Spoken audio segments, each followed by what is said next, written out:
Chapter 67. The 9 black-clothed men who entered the room were the masters of Shadow Sword Hall. The tall and burly man in the lead was called Mushan, the deputy hall master of Shadow Sword Hall. The 8 black-clothed men behind him were all sword envoys of Shadow Sword Hall. Ji Tianqing nodded slightly and said with a smile, "Mushan, I've been waiting for you for a long time. Get up quickly." Mushan and the 8 sword envoys got up and stood respectfully. Mushan took 2 steps forward and came to Ji Tianqing's side. He lowered his voice and reported respectfully, "Young master, I just came back from Yunzhou tonight and was about to report to you about the blood-clothed tower. I just learned about the shocking changes in the mansion. Congratulations to you for passing the test and succeeding the position of master." Ji Tianqing waved his hand and quickly asked, "Have you found out about the blood-clothed tower?" Mushan said in a deep voice with a murderous look, "Young master, the blood-clothed tower has been removed from the world. The headquarters and 4 branches of the blood-clothed tower in Yunzhou were all destroyed by Shadow Sword Hall. There were 189 people in the blood-clothed tower, and 181 of them have been killed. Only 8 escaped and are still fleeing. Deputy Hall Masters led 14 sword envoys to hunt down those who escaped in Yunzhou. I rushed back to the Imperial City to report the news." After listening to Mushan's report, Ji Tianqing nodded with satisfaction and smiled with relief. "Very good. You did a good job. Have you found out who hired the blood-clothed tower assassins to assassinate me?" Mushan said in a deep voice, "Young master, this matter has been investigated. The person who hired the assassins was Gu Hao's biological mother. We have assassinated her. In addition, we have found out that Gu Hao's biological mother was in Hanging Cloud City at that time. The person who tipped her off was Ji Hao's subordinate." Ji Tianqing had never doubted the ability of Shadow Sword Hall. After listening to Mushan's report, a cold light flashed in his eyes, and the corners of his mouth raised into a sneer. "I didn't expect that the person who secretly tipped her off was Ji Hao. What a borrowed knife to kill. This cousin of mine is as ambitious as his father, despicable and sinister." Mushan did not comment on this matter. He was the vice hall master of the Shadow Sword Hall. He would only obey the orders of the clan head. After a moment of silence, he asked, "Young master, the patriarch is currently in seclusion with serious injuries. On the outside, the Ling clan has been making frequent moves, constantly targeting the various properties of the Ji clan. On the inside, second elder and third elder are colluding, conspiring to seize power. Young master, now that you've succeeded as the patriarch, what plans and instructions do you have?" Ji Tianqing frowned as he pondered, his eyes flashing with wisdom. A moment later, he said in a deep voice, "Let's deal with the Ji clan's internal strife first. Ignore the Ling clan for now. Ling Si is seriously injured and will not dare to invade the Ji mansion in the near future. The Ling family could only do things that were not presentable and secretly retaliated against the Ji family's various businesses. This won't harm the Ji clan's foundation, so the various managers and district masters can still handle it. Mushan, put those managers with the surname Ji under house arrest and guard them strictly. Don't let them come in contact with anyone. Kill anyone who resists. In addition, you have to act in secret and do your best to find evidence of their crimes. I want to remove their authority and cut off second elder's wings first, then slowly deal with him. Go, carry it out immediately." After saying that, Ji Tianqing waved his hand. Mushan immediately bowed and accepted the order, understood. Then, he led the 8 sword envoys out of the Cool Breeze courtyard and swiftly carried out the order. After Mushan and the others left, Ji Tianqing stood in the room for a moment with a thoughtful expression on his face. There are still 3 days before the Sky Pillar Sect's entrance competition begins. If I can't enter the Sky Pillar Sect to cultivate, I can only stay in the Imperial City and manage the family business, fighting with the various forces and being a landlord for the rest of my life. That's not what I want." Ji Tianqing muttered in a low voice. He secretly clenched his fists, his eyes flashing with a resolute light. Entering the Sky Pillar Sect to cultivate had always been his goal and dream. From a long time ago, he was tired of this kind of life. The Royal Azure Imperial City and the Royal Azure Empire were like a cage to him. He wanted to break out of this cage, spread his wings, and soar high. He wanted to cultivate more profound and powerful martial arts and explore the wonderful world outside. After a while, he turned around and entered the secret underground room. He began to cultivate and comprehend the Tao of the Sword Heart. He had already completely grasped the second stage of the Tao of the Sword Heart. He was very proficient in it and had reached the minor accomplishment stage. This stage of the cultivation technique could not only cultivate quintessential essence and increase the power of the sword embryo, but it could also control sword chi as if it was his own arm. Ji Tianqing named this stage of the cultivation technique, sword driving art, and had been diligently cultivating it for the past few days. In the dark secret room, he sat cross-legged in the middle of the quintessential gathering array and calmly pondered. Cultivation is like rowing a boat against the current. If you don't advance, you will fall behind. I can't slack off for a moment. There are still 3 days. I must cultivate the sword driving art to the greater accomplishment stage in order to unleash my strongest combat strength. Only then will I have the chance to participate in the grand entrance competition and obtain the qualifications to enter the Sky Pillar sect. After that, Ji Tianqing collected his thoughts and began to focus on cultivating the sword driving art. At the same time, in the fourth courtyard of the Ji mansion. In the dark secret underground room, there was only a dim oil lamp that lit up with a dim yellow light. Ji Ruffing sat on the wooden armchair with a cold expression. His hands gripped the armrests so tightly that the veins on the back of his hands were popping out. Obviously, he was extremely angry. His heart was brewing with a monstrous rage. Ji Hao stood beside him.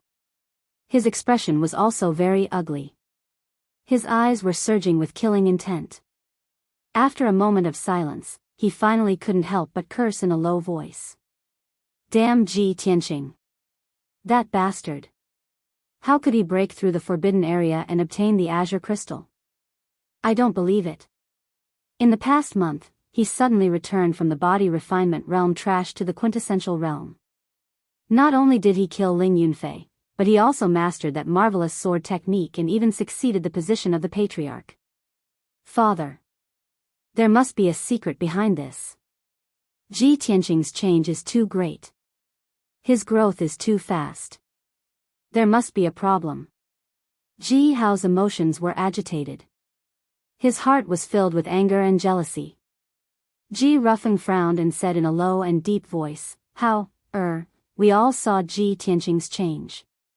It is indeed very strange, but there is no point in discussing this now. Just now, this subordinate came to report that Ji Tianqing sent people from the Shadow Sword Hall to put the managers under house arrest and strip them of their authority. He first dealt with those managers. Next, he will deal with me. Ji Hao's angry face twisted. His eyes surged with killing intent.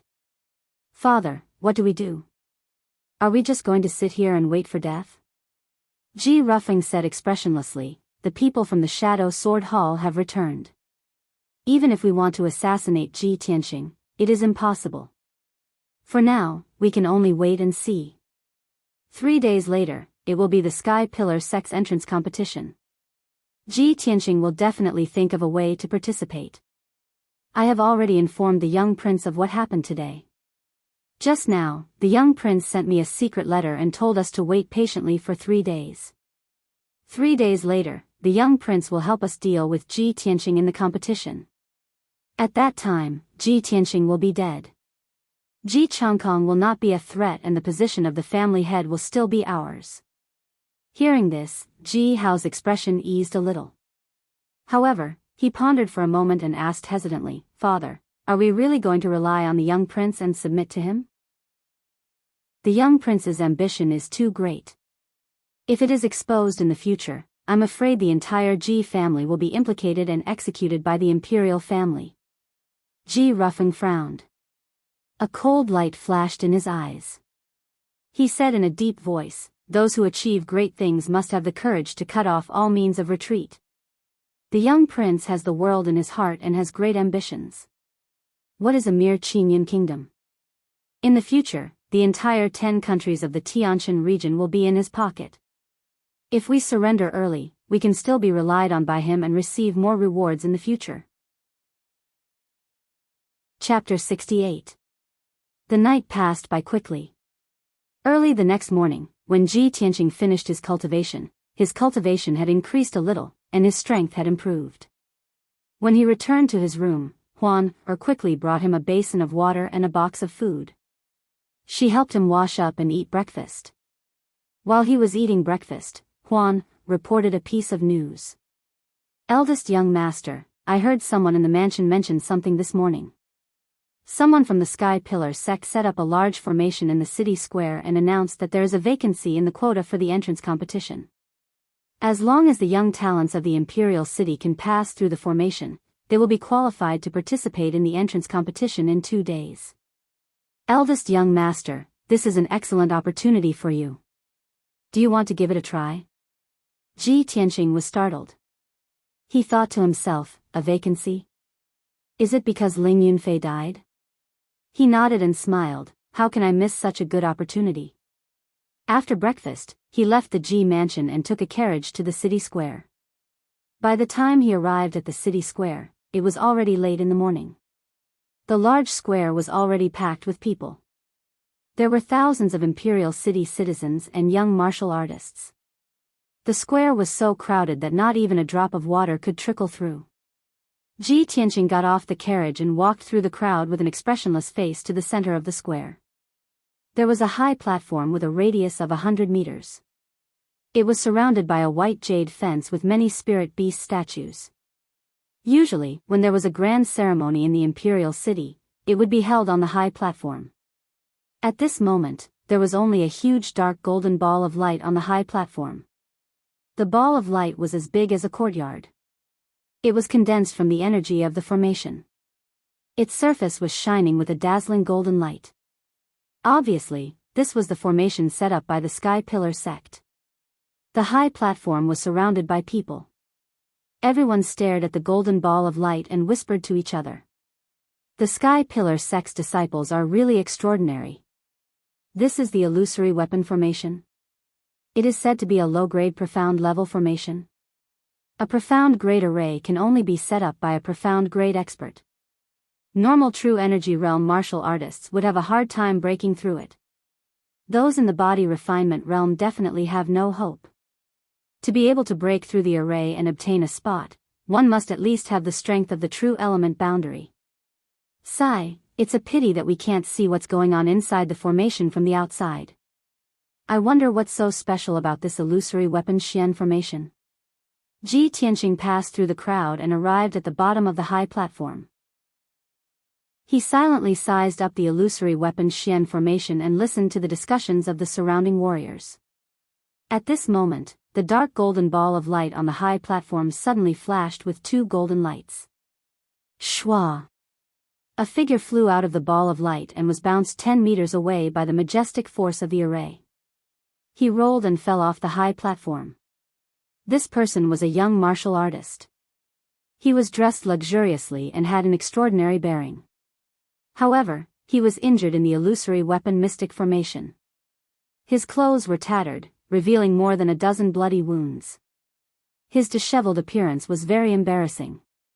Seeing this person fall off the stage in a sorry state, the surrounding cultivators suddenly let out a burst of exclamations, discussions, and laughter. Isn't that Chu Xingzi? He has the strength of the 2nd level of the true element boundary.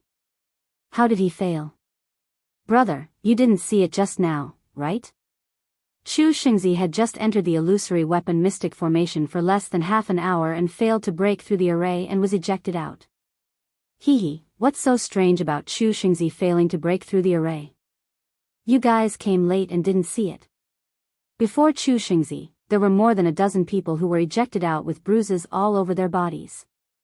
Sigh, it seems like it's very difficult to obtain that vacant spot. Even the strength of the 2nd level of the true element boundary can't do it. I reckon that the person who can break through the array not only has the strength of the 3rd level of the true element boundary, but also has to be proficient in arrays. Hearing until here, Ji Tianqing couldn't help but frown. He secretly looked around and indeed saw a few young martial artists who were injured. They were covered in blood and were in a sorry state. After the dark golden ball ejected Chu Xingzi, a black door appeared. It was obviously the entrance to the array. However, most of the onlookers were just watching the show and didn't dare to try to break through the array. At this moment, a burly young man in black clothes leaped onto the high platform and walked towards the black door. The crowd around the high platform immediately burst into discussions. "Look, there's another person who overestimates himself trying to break through the array. I know that person. He's Lu family's Lu Suidao. He reached the 3rd level of the true element boundary not long ago. I heard that he was cultivating in seclusion previously and missed the Sky Pillar sex entrance test. He has always regretted it, so he vowed to obtain that vacant spot this time." Lu Suidao went in. "I wonder if he can break through." Ji Tianqing listened to the discussions around him and stared at Lu Suidao with interest as he watched him enter the illusory weapon mystic formation. After Lu Suidao entered the array, the black door disappeared. The dark golden ball was very quiet and didn't emit any sound. The crowd couldn't see the situation inside the array. About 7 minutes later, the dark golden ball suddenly flickered with 2 rays of golden light. Swish! Lu Suidao was ejected and fell off the high platform with blood all over his body. He lay on the ground in a sorry state. There was another burst of discussion in the crowd. Many people felt that it was a pity. After Lu Suidao struggled to get up and limped away, no one dared to go on the stage for a long time. After a full 15 minutes, a young martial artist in a white robe with an imposing appearance jumped onto the high platform. Seeing the white-robed young man on the stage, the onlookers all revealed surprised expressions and started to discuss again. "Everyone, look! It's Jiang Baiyu. Jiang Baiyu actually wants to break through the array. He has the strength of the 5th level of the true element boundary and is ranked in the top 10 in the nation. No. Jiang Baiyu has already passed the entrance test and obtained the spot to participate in the tournament. Why does he still want to break through the array?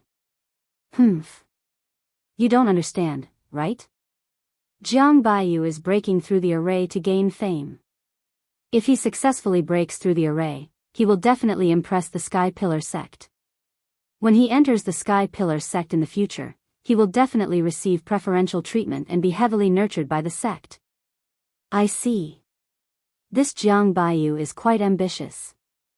Ji Tianqing's expression was calm as he watched Jiang Baiyu enter the array. A playful smile appeared on his face. He had seen the black and white heroes at the Dragon Gates banquet and had some impression of Jiang Baiyu. He wanted to see if the conceited Jiang Baiyu could get what he wanted. Soon, 15 minutes passed.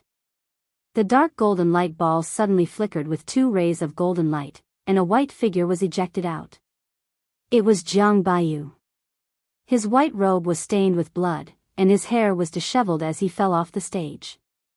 He rolled a few times before coming to a stop.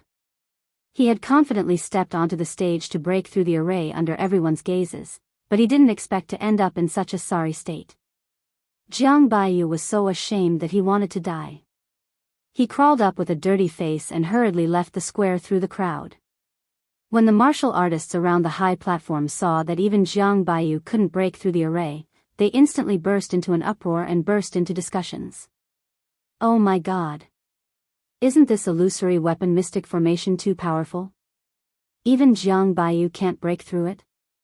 If even the top 10 geniuses can't break through it, then who can get the empty spot? Whoever can break through the array is definitely a genius more powerful than Jiang Baiyu. This kind of genius would have already passed the entrance test. Why would he need to break through the array?"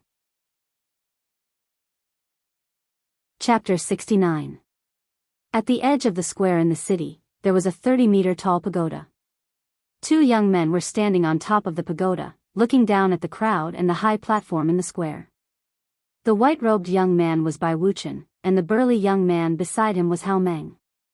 They looked at the illusory weapon Xian formation on the high platform and heard the noise from the square. They couldn't help but smile. Bai Wuchen had a playful smile on his face and said indifferently, Some frogs at the bottom of the well are too self-righteous. They think that they can impress us by passing the illusory weapon Xian formation and get the focus of the sex training. How ridiculous. Hao Meng grinned and said with a smile, yes, the illusory weapon Xian formation is just a low-grade Xian formation. Although it's a little difficult, it's not a big deal. Even if that person passes the formation, he won't be valued by the sect. Bai Wuchen's smile deepened, and he said contemptuously, what's more ridiculous is that the self-righteous frogs at the bottom of the well failed the formation. How ridiculous. Hao Meng said, Senior Brother Bai, it's reasonable for that person to fail the formation. Although the illusory weapon Xian formation is a low-grade Xian formation, only those in the mystic comprehending realm can break through it. Ordinary true energy realm people can't break through it. They can only think of other ways to break the formation. Bai Wuchen stopped sneering and murmured with a deep look in his eyes, I don't know why senior sister used this formation to test them. Does she have other intentions? Hao Meng hesitated and said with a grin, Senior Brother Bai, I think you're thinking too much. It's completely reasonable for senior sister to ask you to set up this formation. Our sky-bearing sect is the #1 sect in the Tianshan region. How can any mediocre person enter? That place is temporarily vacant. If anyone wants to get it, they have to pay a higher price. Hao Meng was explaining when he suddenly saw a young man in a black robe walking out of the crowd in the square and stepping onto the high platform. He stared at the young man in the black robe and frowned. He said subconsciously, hey, isn't that the kid with the surname Ji? So many people have failed to break through the array before, and he still dares to step onto the stage. Bai Wuchen stared coldly at Ji Tianqing's silhouette. His lips curled into a mocking smile. Hee, eldest senior sister was merciful and helped that brat twice. Could it be that he still thinks that eldest senior sister will remember an aunt like him and help him again? That illusory weapon profound formation was personally arranged by me. I don't believe that you can break through it.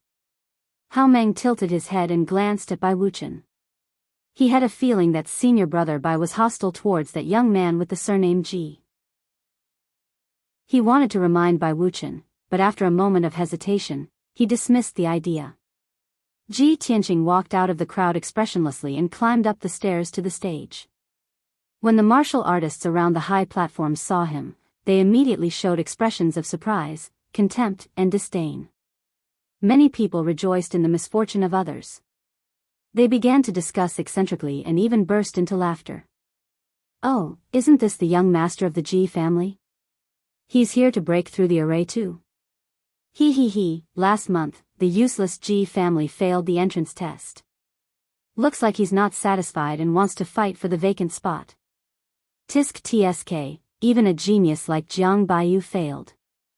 A useless body refinement realm cultivator wants to break through the array? He must be dreaming. Is he out of his mind? Doesn't Ji Tianqing think that he hasn't embarrassed himself enough?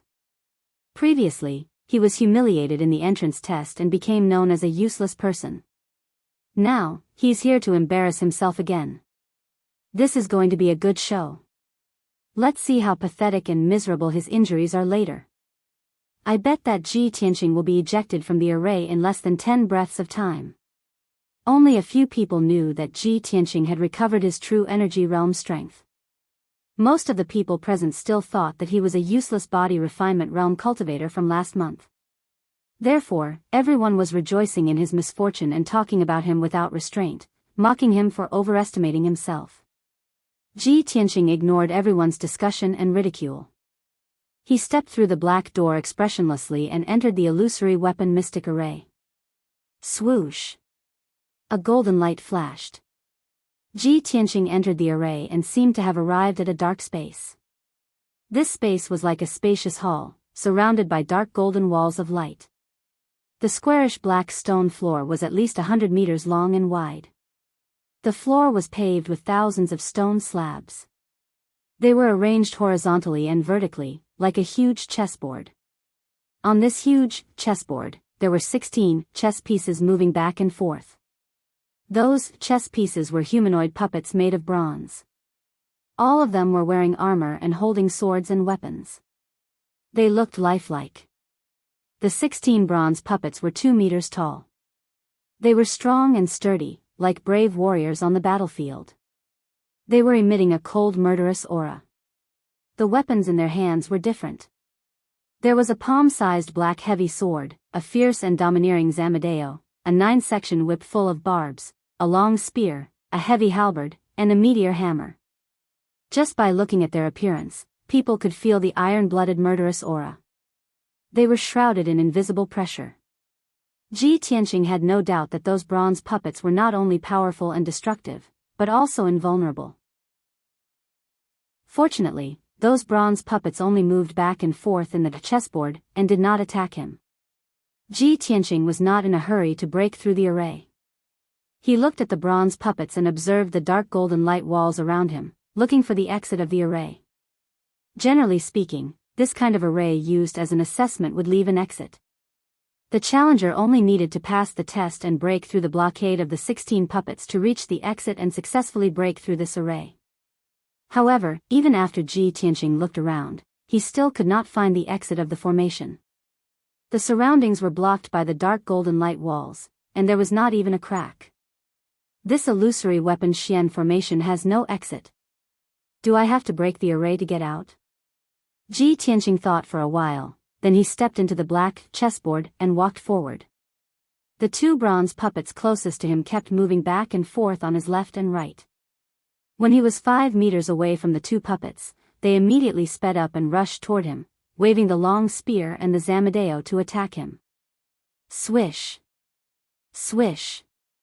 The long spear and the fierce zamadeo slashed toward him at an extremely fast speed, making an ear-piercing sound. Ji Tianqing wanted to rush over with the fastest speed and not fight with the 2 puppets.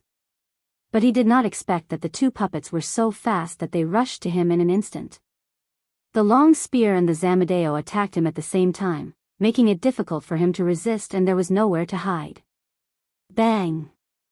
He tried his best to avoid the zamadeo, but his abdomen was swept by the long spear, and he was knocked back on the spot. He fell to the ground 5 meters away, making a muffled plop sound. At this time, the 2 bronze puppets stopped attacking and did not chase him. The 2 puppets looked at each other, then turned back and continued to walk back and forth in the chessboard. Ji Tianqing covered his abdomen and got up. He endured the piercing pain and carefully observed the bronze puppets. The test just now made him understand one thing. If he wanted to break through this illusory weapon Xian formation, he must find a way to break through it. No matter how strong a warrior of the true element realm was, he could never be a match for the bronze puppets. Chapter 70. Ji Tianqing had dabbled in formations since he was young, so he was not unfamiliar with them. The Ji family was a family of blacksmiths, so they would use formations in the weapons and equipment they forged. When Ji Tianqing broke into the family's forbidden area, he had seen the formation set up by the Ji family's ancestor with his own eyes. Thus, he had some experience in setting up formations and breaking them. He stood at the edge of the formation and calmly observed the ground and the 16 bronze puppets, looking for a way to break the formation. The ground was paved with thousands of black stone slabs. It was flat and neat, and he could not see any abnormalities. He could not see any clues from this chessboard-like ground for the time being, so he focused all his attention on the bronze puppets.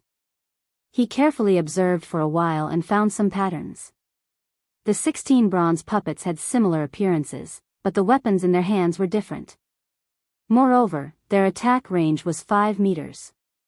As long as he stepped into this range, he would be attacked. They walked back and forth on the chessboard. Although it looked disorderly, there was actually some kind of pattern hidden within. Most importantly, Ji Tianqing found that there was a bronze heart-protecting mirror on the chest of each bronze puppet. There was a word engraved on each heart-protecting mirror. Some were engraved with gold, some with wood, and some with water, fire, and earth. Other than the words metal, wood, water, fire, and earth, there were also a few puppets with heaven, earth, and man engraved on their heart-protecting mirrors. Ji Tianqing furrowed his brows and pondered seriously. He vaguely felt that the words on the heart-protecting mirrors might be the key to breaking the formation. Heaven, earth, man, metal, wood, water, fire, and earth, a total of 8 words. There are 16 bronze puppets here, and every 2 puppets have the same word. Could there be a mystery behind this? Thus, Ji Tianqing focused on observing the paths of the bronze puppets. Not long after, he found an interesting phenomenon. A bronze puppet with the word gold on its chest was aimlessly walking on the chessboard. A puppet with the word heaven on its chest was walking towards it. It brushed past the puppet with the word gold and continued walking. However, when that gold puppet encountered another gold puppet, the 2 of them actually turned around and walked away at the same time. Seeing this scene, Ji Tianqing couldn't help but frown and ponder silently. Gold and heaven have nothing to do with each other, so when these 2 puppets brushed past each other, there was no reaction at all. However, 2 golden character puppets would not meet each other. Instead, they would turn around and leave after meeting each other. Could it be that puppets with the same name cannot stay together?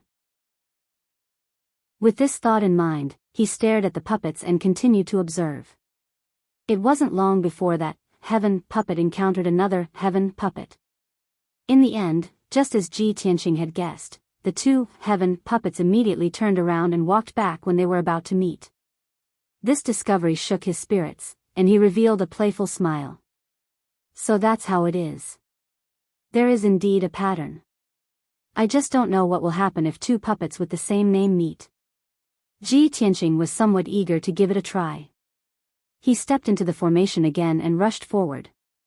At this moment, the bronze puppet on the left was walking towards the center, and the distance between them was rapidly closing.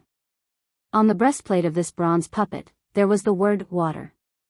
When Ji Tianqing had rushed 8 meters away, he was just 5 meters away from it. That bronze puppet immediately sped up and rushed over, brandishing its spear and thrusting it towards Ji Tianqing. Swish! The thrusting spear was extremely powerful, and its speed was unbelievably fast. It actually produced a sharp sound as it pierced through the air. Ji Tianqing didn't bother with it at all, and continued to rush forward without stopping at all. That water puppet immediately chased after him. Its pair of bronze feet stepped on the stone floor, producing muffled peng peng peng sounds. Although Ji Tianqing was running away with all his might, avoiding the pursuit of the water puppet, his eyes were fixed on the other hand. However, his eyes were fixed on another puppet not far away. There was also the word water on that puppet's heart-protecting mirror. He just wanted to take a risk and see what would happen if the 2 puppets with the same word bumped into each other. Seeing that the water puppet behind him was about to catch up to him, it brandished its spear and thrusted it towards him again. At this critical juncture, he burst forth with all his strength to escape, and rushed straight towards the water puppet in front of him. When he was only 5 meters away from that water puppet, that puppet also sped up and rushed over, brandishing its huge meteor hammer to launch an attack. Ji Tianqing was pincered by the 2 water puppets, and immediately fell into a dangerous situation. The slightest carelessness would cause him to be seriously injured. However, the 2 puppets were still 10 meters away from each other, and he still couldn't dodge. His expression became grave, and he instantly made up his mind. Sword driving technique. He activated 4 flashes of sword chi, and formed a sword art with both hands to control the sword chi. He condensed a sword net of flowing light to protect himself. Thump, thump, thump. Amidst the heavy footsteps, the 2 water puppets fiercely rushed over, raising their spears and meteor hammers high up, and smashing them down towards him. At this moment, the 2 water puppets were still 6 meters away from each other. The spears and meteor hammers smashed down at the same time, and fiercely hit the flowing light sword net. Ding ding ding. A series of crisp sounds of metal clashing burst out. The flowing light sword net was smashed into pieces, and the sword chi burst out in all directions. Ji Tianqing saw that the 2 puppets were only 4 meters away from each other, and a bright light flashed in his eyes. Now! He shouted in his heart, and immediately jumped 3 meters away, dodging the spears and meteor hammers by a hair's breadth. Bang! The 2 water puppets were charging at such a fast speed that they couldn't stop. They immediately collided with each other, and a muffled sound burst out. Then, a surprising scene appeared. After the two water puppets collided, they weren't repelled by the rebounding force, but actually disappeared at the same time. Ji Tianqing fell on the ground 3 meters away, and stared at this unbelievable scene with his eyes wide open. Instantly, a smile appeared on his face. After the two water puppets with the same name collided, they actually disappeared at the same time. I see. This is the way to break the illusory weapon Xian formation. He was excited, and said to himself with a heart full of excitement. At the same time, another two bronze puppets approached him, and broke through the 5-meter attack range. Those two bronze puppets suddenly sped up, and waved their heavy sword and halberd to attack Ji Tianqing. Ji Tianqing had found the way to break the formation, so of course he wasn't afraid of the siege of those two puppets. He saw that the fire and earth characters were engraved on the heart protection mirrors of those two puppets. Thus, he found another puppet with the word earth on it and rushed over as fast as he could. After a short while, the two puppets caught up with him, and launched an extremely violent attack. The other earth puppet was also alarmed, and quickly rushed over. Ji Tianqing was trapped in the siege of 3 puppets, but he didn't panic. He repeated the same trick, and skillfully closed the distance between the two earth puppets. Then, with a muffled sound, the two earth puppets collided with each other, and disappeared on the spot. Another 5 chapters, please bookmark, recommend tickets and reward. Chapter 71. Ji Tianqing had mastered the method of breaking the formation, so he confidently shuttled back and forth in the formation. He was chased by several bronze puppets, and under the perilous situation, he was almost heavily injured several times. But he kept adjusting the direction of his escape, deliberately making the puppets with the same characters charge at him head-on. Moreover, he could always avoid the fatal attack at the most critical moment, and make 2 puppets with the same characters collide with each other and then disappear at the same time. 2 puppets with the character of water disappeared, and so did 2 puppets with the character of earth. Then, 2 puppets with the character of fire disappeared. As time went by, pairs of puppets disappeared one after another, and there were fewer and fewer bronze puppets in the formation. After about a quarter of an hour, there was only 1 pair of puppets left in the illusory weapon formation. Ji Tianqing ran on the chessboard with all his strength, constantly adjusting the direction of his escape, making the 2 bronze puppets attack him from the front and back. When the 2 bronze puppets rushed at him one after another, he finally showed a smile on his face. When he was about to be hit by the 2 puppets, he jumped up more than 3 meters high in a flash. Before the 2 bronze puppets could react, they collided head-on with each other. Swish! The last 2 bronze puppets disappeared at the same time. At the same time, the black stone ground under Ji Tianqing's feet disappeared and turned into white jade stone.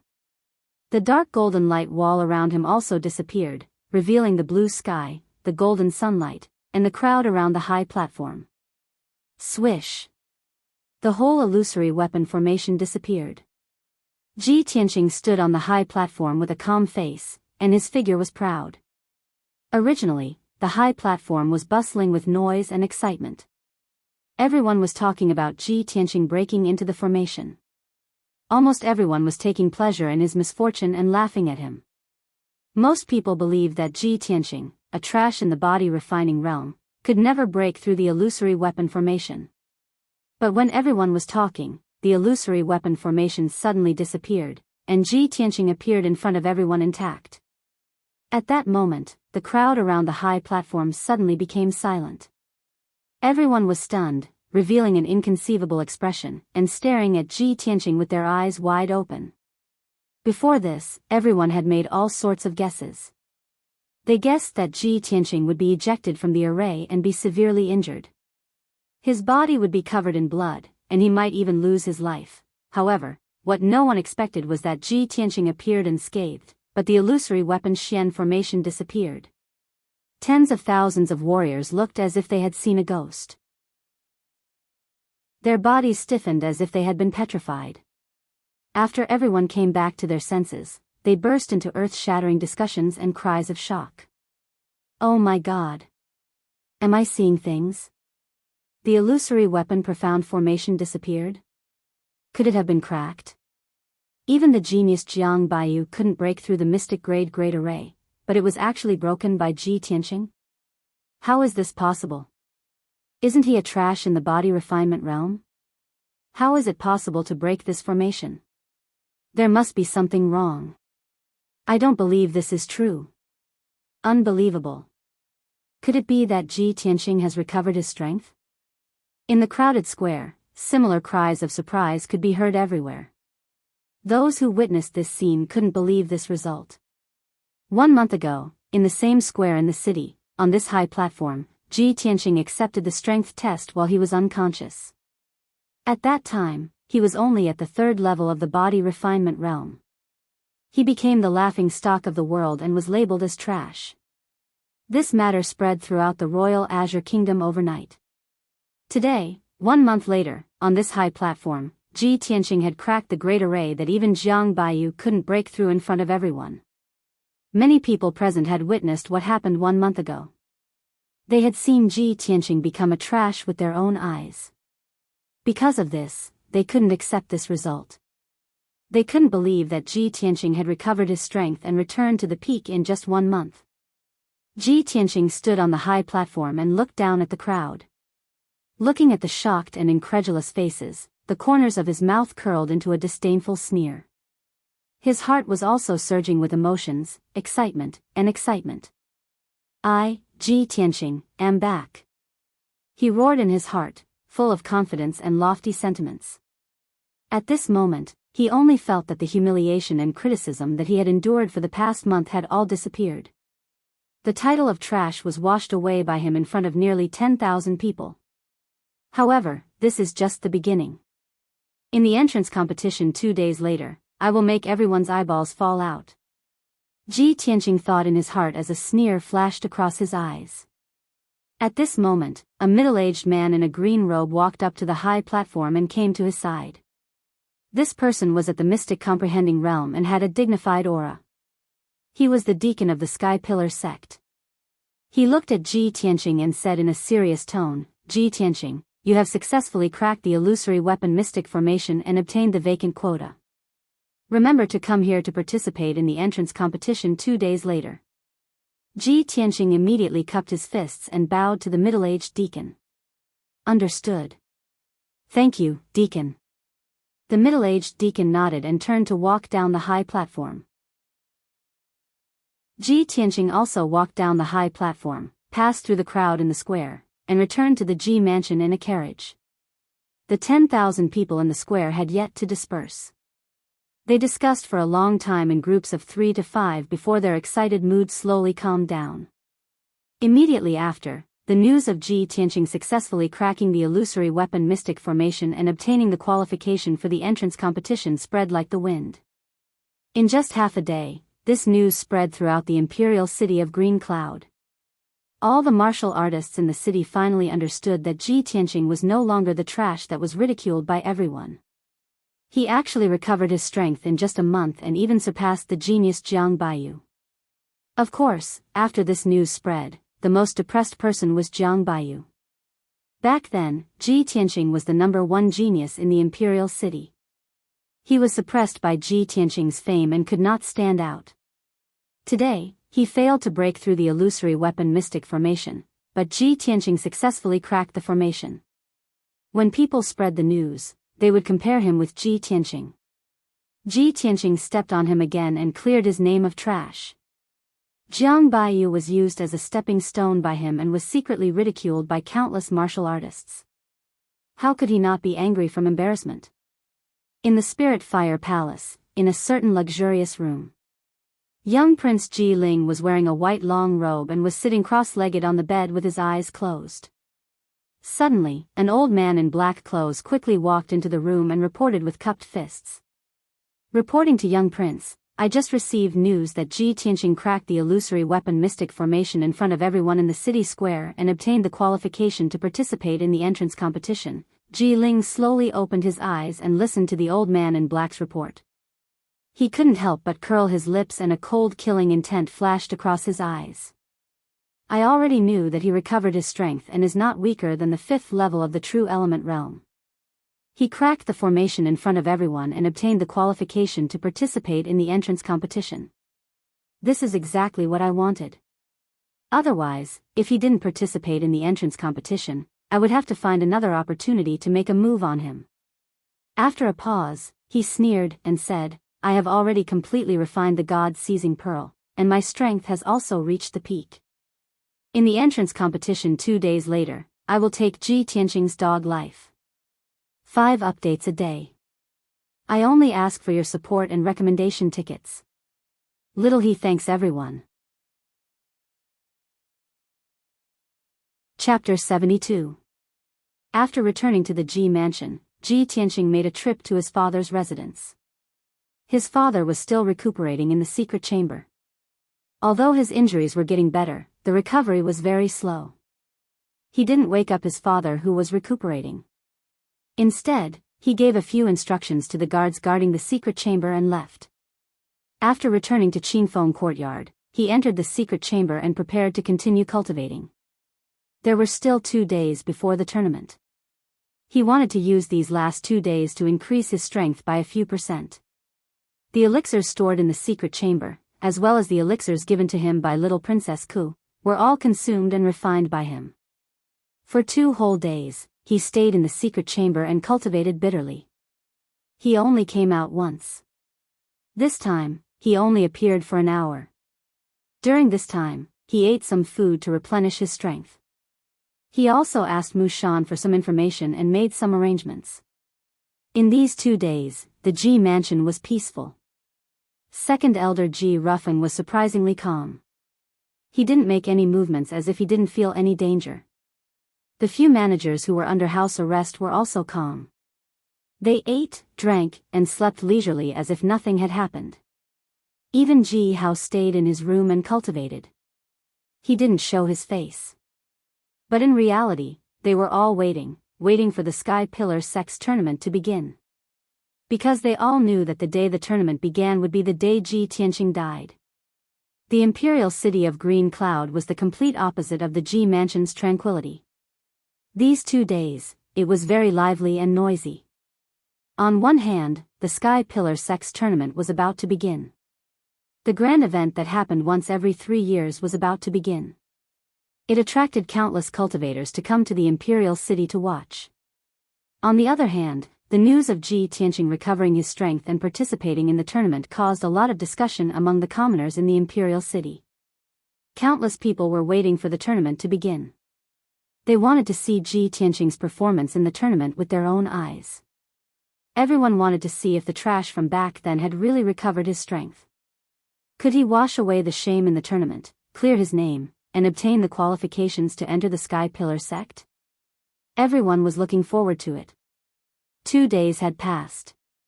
On the morning of the 3rd day, Ji Tianqing finally ended his cultivation and walked out of the secret chamber. At this time, his appearance didn't change, but his strength had increased by 40%. His entire body faintly emitted a powerful aura, and his eyes revealed a strong sense of confidence and anticipation. Under Huan's service, he changed into a set of black clothes with silver line patterns. His entire person became heroic and exuberant. He held the black dragon sword wrapped in the black iron scabbard and calmly walked out of the Ji mansion. He rode a carriage to the city square. At this time, the sun had just risen, and the warm morning breeze was blowing, making people feel comfortable. Countless commoners of the imperial city flocked to the city square, wanting to catch a glimpse of the Sky Pillar Sex disciples and the heroic bearing of the top 10 geniuses of the Royal Azure Kingdom.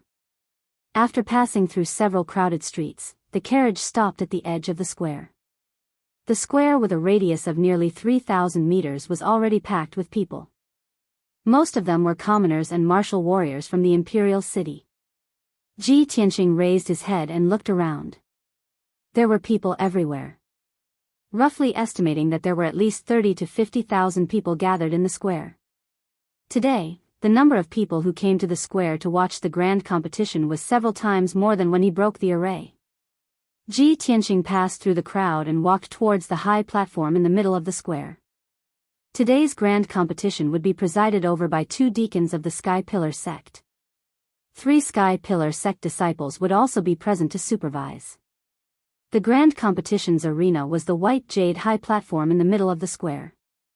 When Ji Tianqing squeezed out of the crowd and arrived below the high platform, he saw that there were more than 20 young martial warriors standing around the high platform. These 20 over people were all young martial warriors who had passed the test and would be participating in the grand competition today. Most of them were famous geniuses in the Royal Azure Kingdom. They each stood around the high platform, leaving an empty space of 10 feet around them. No one dared to get close to them. Ji Tianqing also stood on the stone steps below the high platform, waiting with a calm expression. Some of the commoners and warriors who were watching immediately recognized him and started whispering to each other with strange expressions on their faces. In the blink of an eye, the crowd around him also retreated, leaving an empty space. Apart from the crowd's whispers, the 20 over young martial warriors also looked at Ji Tianqing with complicated gazes. Some of them were sizing him up, some of them were vigilant and alert, and some of them were indifferent. Among them, there was one gaze that was the most dazzling. It contained dense hostility and killing intent, making Ji Tianqing feel as if there was a thorn in his back. He followed that gaze and saw Jiang Baiyu, who was dressed in a white robe, staring at him with a gloomy expression. He was probably ridiculed by the entire city for the past 2 days, so he's bearing a grudge against me. Ji Tianqing sneered in his heart and retracted his gaze. He couldn't be bothered with Jiang Baiyu. After a while, more and more people gathered in the square. The young martial warriors participating in the grand competition were almost all here. Little Princess Cuckoo was also one of the geniuses who had passed the test and was going to participate in the grand competition. Under the protection of the palace guards, she passed through the crowd and arrived below the high platform. She looked around and hurried over when she saw Ji Tianqing. The little princess came to Ji Tianqing's side and whispered angrily, "Big brother Tianqing, you despicable guy." After saying that, she pouted angrily and glared at Ji Tianqing with her big eyes, showing that she was very dissatisfied. Ji Tianqing's expression was a little awkward. He smiled embarrassedly and asked, "Cuckoo, what's wrong? Are you unhappy?" Of course I'm unhappy." The little princess glared at him angrily again and muttered angrily, "Some big liar secretly recovered his strength," but he refused to tell this princess. He made this princess worry about him all day, racking my brains to think of a solution for him. Despicable. Ji Tianqing immediately revealed an apologetic smile. He looked at her sincerely and said, "Cuckoo, I'm sorry. I didn't mean to hide this from you. I have my own difficulties. You should also know that a lot of unforeseen events have happened in the Ji family during this time." Before he finished speaking, the anger on the little princess's face completely dissipated. Her big clear eyes stared at Ji Tianqing. Seeing his guilty and sincere expression, she revealed a flower-like smile. She nodded repeatedly and said, Okay, big brother Tianqing, you don't need to explain. I understand. I know you were forced to hide the news, but you still treat me as a friend, right?" Ji Tianqing smiled and nodded, "Of course. Cuckoo, you're my best friend." Hee. I knew big brother Tianqing was the best to me. The little princess revealed a sweet smile, looking even more charming and cute. She clenched her white and tender little fist and said to Ji Tianqing, "Big brother Tianqing, today we have to kill our way into the top 10 and win the qualifications to enter the Sky-Bearing Sect. When the time comes, the 2 of us will enter the Sky-Bearing Sect at the same time. We can accompany each other day and night, cultivate martial arts together, and take care of each other." As she spoke, the little princess's big clear eyes revealed a look of strong expectation. Chapter 73. Not long after, young Prince Ji Ling arrived below the high platform. The 40 young cultivators participating in the tournament were all present. 2 middle-aged men in green robes walked up the high platform. These 2 men had an extraordinary aura and a noble status. They were the Sky Pillar Sect's 2 deacons in green robes who were in charge of presiding over today's tournament. After ascending the stage, the tall and burly middle-aged deacon spoke first. Everyone, I am the Sky Pillar Sect's External Affairs Deacon, Han Xiusheng. I will be the host of this tournament. In this year's Grand Entrance Tournament, there will be 40 young martial artists from the Royal Azure Cloud Kingdom who will participate in the arena battles. The top 10 martial artists who emerge victorious will have the qualifications to enter our school. Han Xiusheng's expression was dignified as he introduced the meaning of this tournament and the simple rules and procedures. After that, he pointed to the thin middle-aged man beside him and introduced, "This is our sect's External Affairs Deacon, Yang Kailan. Next, let's invite Deacon Yang to introduce the rules of the tournament." Yang Kailan was a middle-aged man with a thin face and dark skin. His eyes flashed with a sharp light from time to time. He said in a deep voice, "In this tournament, the 40 cultivators participating in the tournament will be drawn by Deacon Han in front of everyone to determine the order of battle. The winner will advance and the loser will be eliminated. There is only one chance. The tournament is limited to 15 minutes. Please cherish this opportunity and do your best. There are no restrictions on the methods used in the tournament. Disability is not prohibited, but external forces and assistance are not allowed."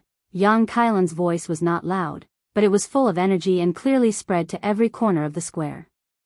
After explaining the rules of the tournament, he pointed to a tall tower at the edge of the square and said in a solemn voice, "Today, I and Deacon Han will jointly preside over the tournament. The 3 genius disciples of our sect are also present to supervise. They will definitely ensure the fairness of the tournament." Hearing his words, the tens of thousands of people in the square all turned their heads and looked at the tower that was more than 10 feet tall.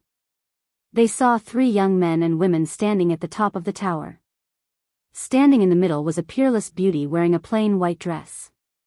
It was Yun Yao. The 2 young men beside Yun Yao were Bai Wuchen and Hao Meng. The 3 of them stood proudly at the top of the tower. Their clothes fluttered in the wind, but their bodies were as tall and straight as pine trees. They had a noble aura. In an instant, the tens of thousands of people and cultivators in the square were attracted by the 3's heroic appearance. They revealed deep admiration and worship. A moment later, Han Xiusheng announced that the large competition was about to begin. Only then did the people in the square withdraw their shocked and admiring gazes. Han Xiusheng, he took out 40 jade lots and waved his hand. The numerous jade slips turned into green flowing lights, intertwining with each other as they danced in the air. Each jade stick had the name of a young martial artist. Han Xiusheng would divide the 40 jade sticks into 20 pairs at random. The martial artists corresponding to each pair of jade lots would have to ascend the high platform and fight to determine the victor. Ku. Hearing her name, the little princess was stunned for a moment. She muttered in a low voice, "I was actually chosen for the first battle." Ji Tianxing patted her shoulder and smiled encouragingly. "Ku, don't worry. I believe you'll be fine." "Yes, I will do my best." The little princess waved her little fist, her face full of determination. At this time, Han Xiusheng once again took out a pair of jade lots and read aloud, "The second match, Wei Lingfeng vs. Sun Kaixian."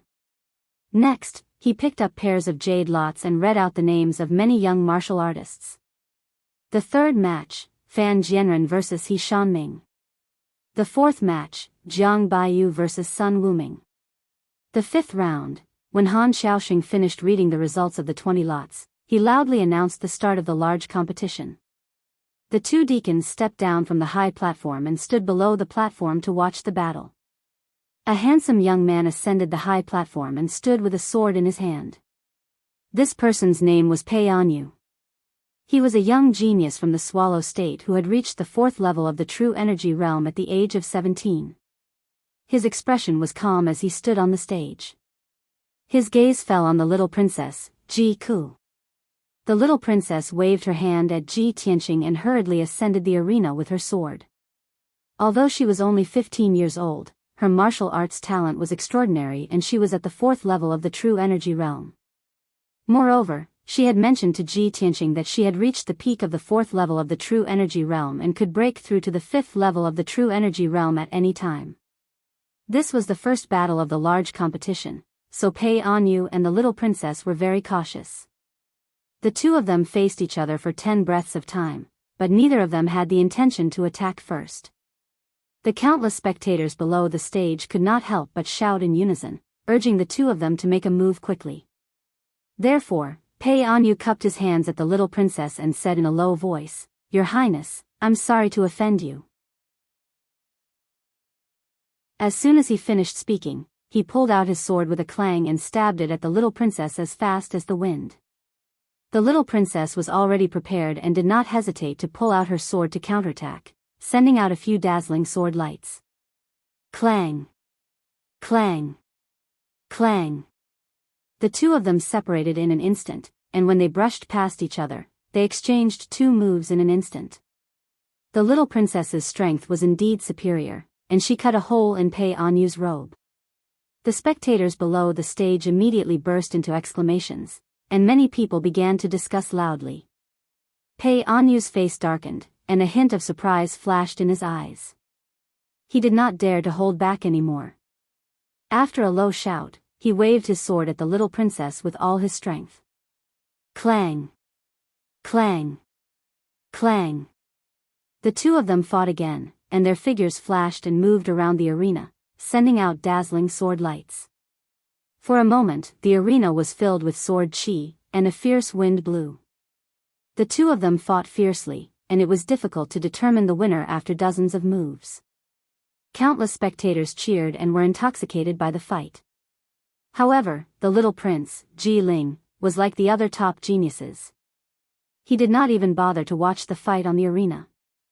He secretly stared at Ji Tianqing, and a cold smile flashed in his eyes. Humph! I'll let you live a little longer. Not long after, this prince will make you suffer a crushing defeat in front of everyone, and then send you to the Western Paradise with a sword. I wonder how you will feel when you are defeated by your lifetime of cultivation. Unknowingly, 100 breaths of time passed. The little princess and Pei Anyu fought fiercely for more than 50 moves, and the victor was finally decided. The little princess was hit 3 times, and dark red blood gushed out from her wounds, staining her light yellow dress with bloodstains. Fortunately, she did not injure any vital parts, and it did not affect the rest of the fight. Pei Anyu's injuries were much more severe. He was hit more than 20 times, and his robe was dyed red. Under the heavy injuries, he could no longer hold on, and the treasure sword in his hand was sent flying by the little princess's sword. He could only unwillingly admit defeat. Seeing Pei Anyu admit defeat in front of everyone, Deacon Han Shushing announced the result loudly.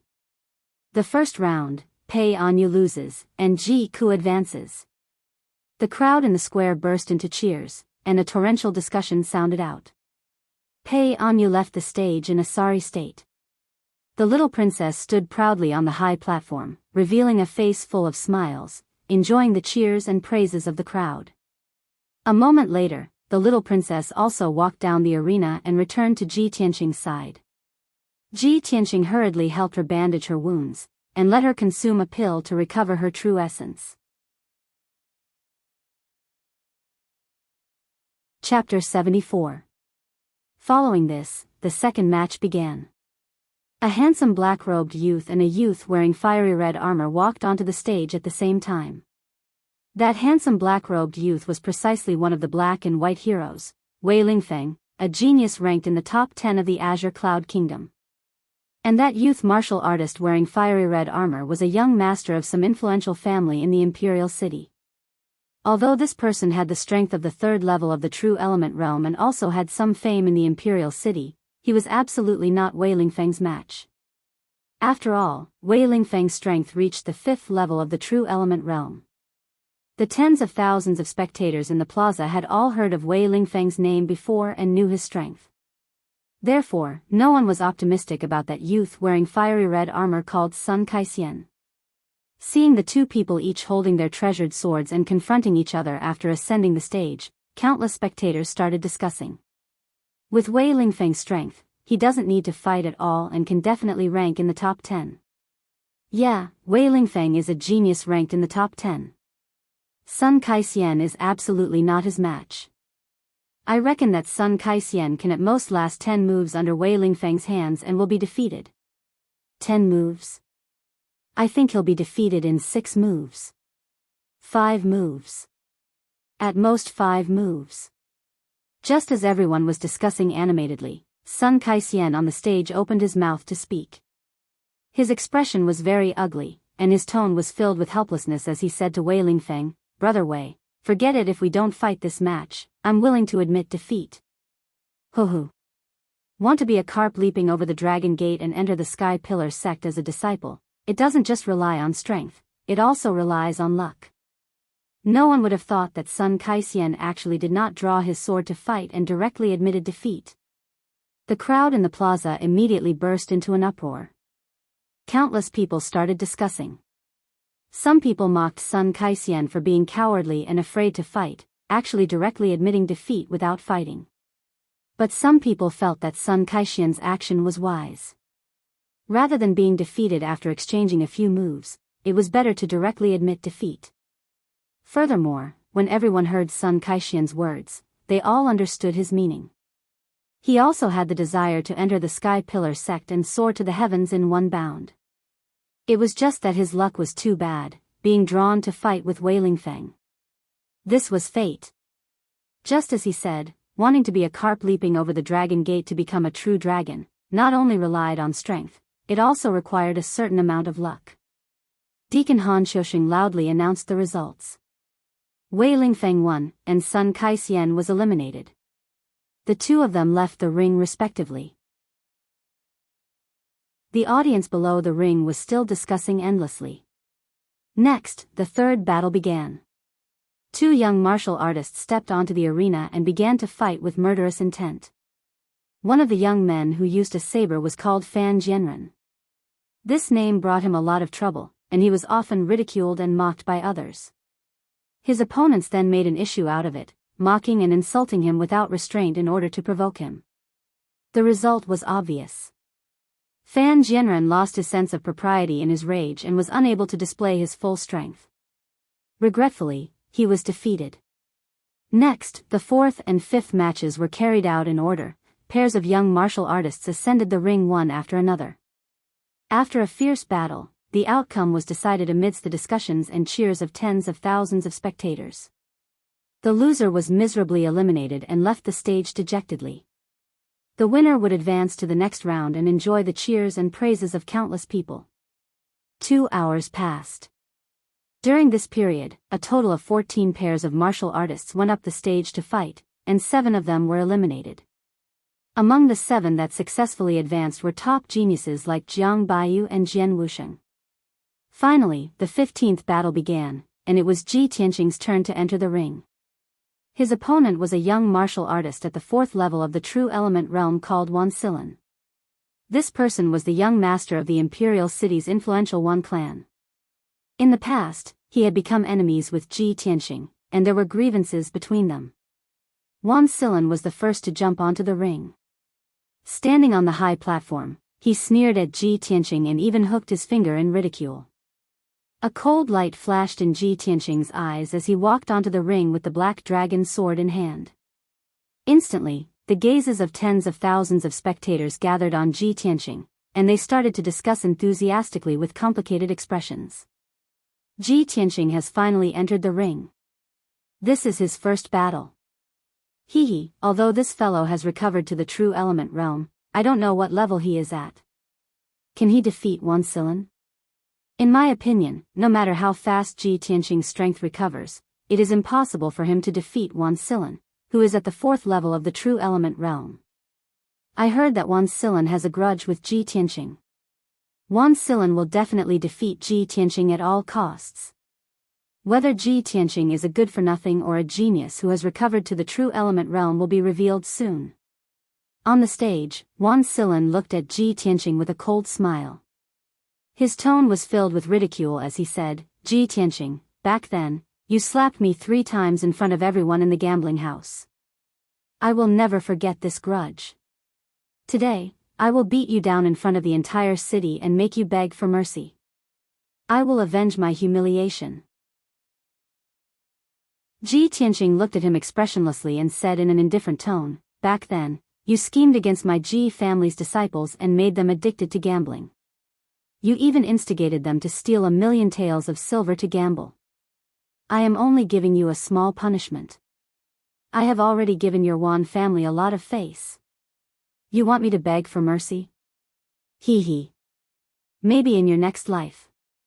Ji Tianqing curled his lips and revealed a contemptuous smile. Wan Silan's eyes were filled with rage. He shouted in a low voice, "Humph! Ji Tianqing, you are too arrogant. Everyone in the city is saying that you have recovered to the true element realm. I would like to see how far you can recover in a short month. You good-for-nothing Ji want to turn the tables and wash away your humiliation? You must be dreaming." Wan Silan shouted angrily. He immediately drew his sword and attacked Ji Tianqing with all his might. Swish! Swish! Swish! 3 streaks of sharp sword light slashed towards Ji Tianqing's 3 vital points. We will know who is the good-for-nothing later. Ji Tianqing sneered, but he did not show any signs of drawing his sword. He used a mysterious footwork and his figure flickered. He easily dodged the 3 streaks of sword light. You are not drawing your sword? You are too arrogant. Wan Silan looked as if he had been greatly insulted. His eyes were filled with rage. He waved his sword again and 5 streaks of sword light enveloped Ji Tianqing's figure. Ji Tianqing's figure flickered again and again. He easily dodged the sword light again and said expressionlessly, "You are not worthy for me to draw my sword." The martial artists around the ring were staring at the battle in the ring. Their nerves were tense. Seeing Wan Silan's fierce attacks and Ji Tianqing not drawing his sword, the crowd began to whisper to each other. At this moment, when the crowd heard Ji Tianqing's confident words, they burst into an uproar. Ji Tianqing is really arrogant. Humph. That guy is just putting on a brave front. If he is really so strong, why is he dodging and not fighting back? So what if he has recovered to the true element realm? He is still no match for Wan Silan. It seems that Ji Tianqing is only that capable. It is a fool's dream to think that he can get into the top 10 in the tournament. Chapter 75. In the arena, Wan Silan was enraged by Ji Tianqing's provocation. He did not hesitate to use all his strength and used his ultimate skill. He waved his sword and slashed out 8 rays of sword light. Gale 8 swords. 8 rays of dazzling sword light spread out. Suddenly, a gust of wind blew on the arena and rolled towards Ji Tianqing. Ji Tianqing's expression did not change.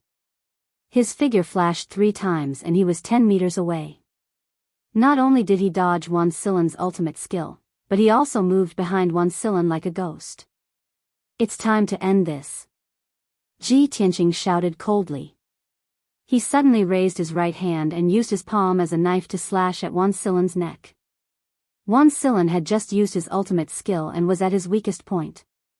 Suddenly, he heard Ji Tianqing's voice from behind him. His face was filled with fear and shock. Before he could react, his neck was hit by Ji Tianqing's palm. Bam! In the muffled sound, Ji Tianqing's palm burst out with a powerful force. Wan Silan's eyes turned black and fainted on the spot. He kicked Wan Silan's back again, sending him flying out on the spot. Wan Silin fell off the stage in a sorry state. There was no doubt that Ji Tianqing had won. From the beginning to the end, he did not even use his weapon. He defeated Wan Silan, who was at the 4th level of the true energy realm, in just 3 moves. At that moment, the entire square was silent. Tens of thousands of people looked at Ji Tianqing in shock. They could not believe this result. After a while, the crowd in the square came back to their senses and burst into discussions. How is this possible? Ji Tianqing was still a trash in the body refining realm last month. In just 1 month, he recovered to the true energy realm. Not only did he break the illusory weapon Xian formation, but he also defeated Wan Silan in 3 moves. This is unbelievable. The most important thing is that Ji Tianqing did not even draw his sword.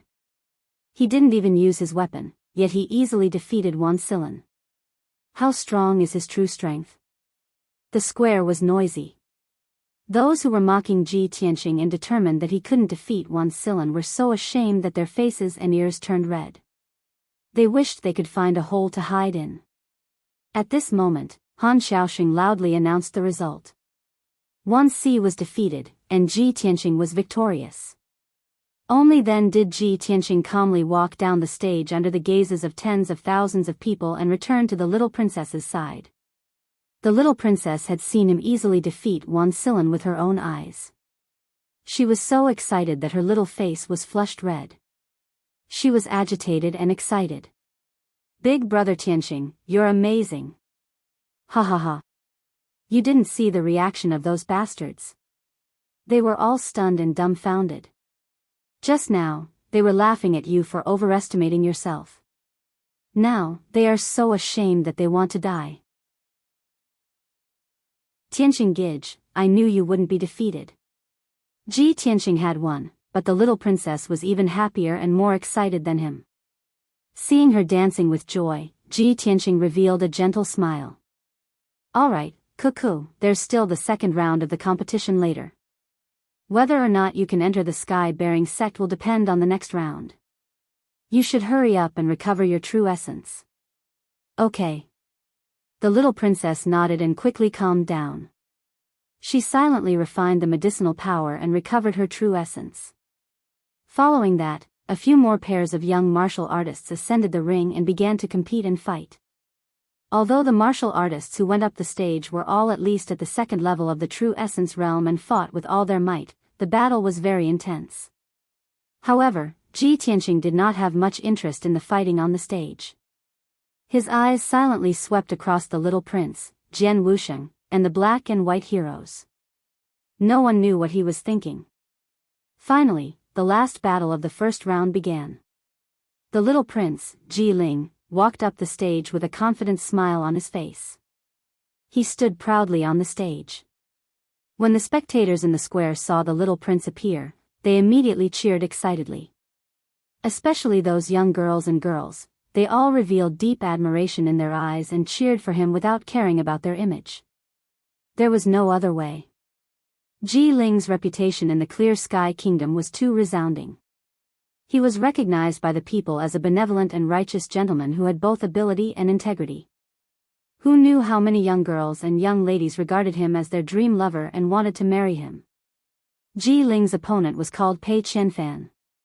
He was a genius about 18 years old and had the strength of the third level of the true essence realm.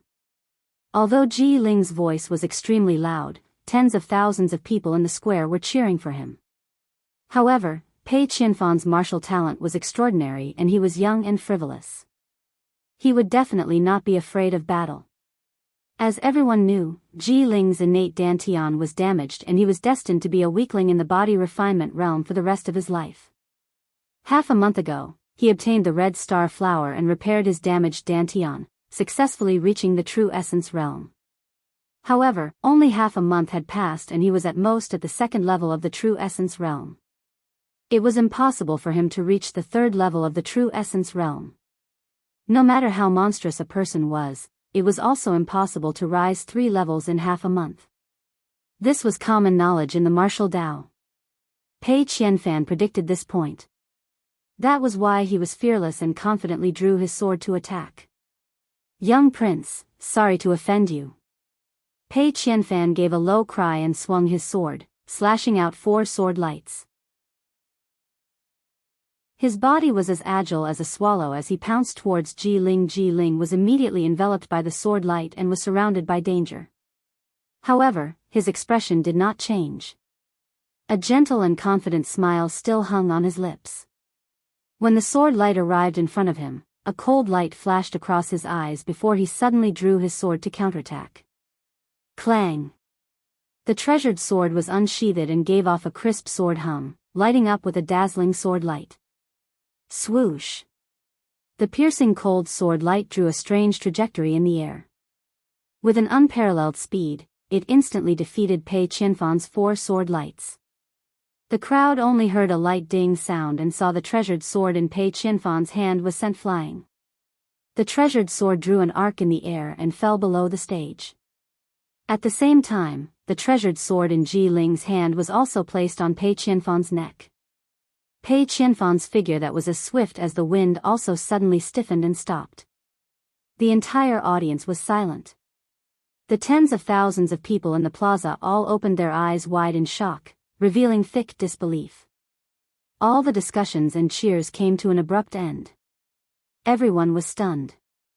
No one dared to believe that young Prince Ji Ling's strength was actually so formidable. He actually easily broke Pei Qianfan's sword move and instantly defeated Pei Qianfan.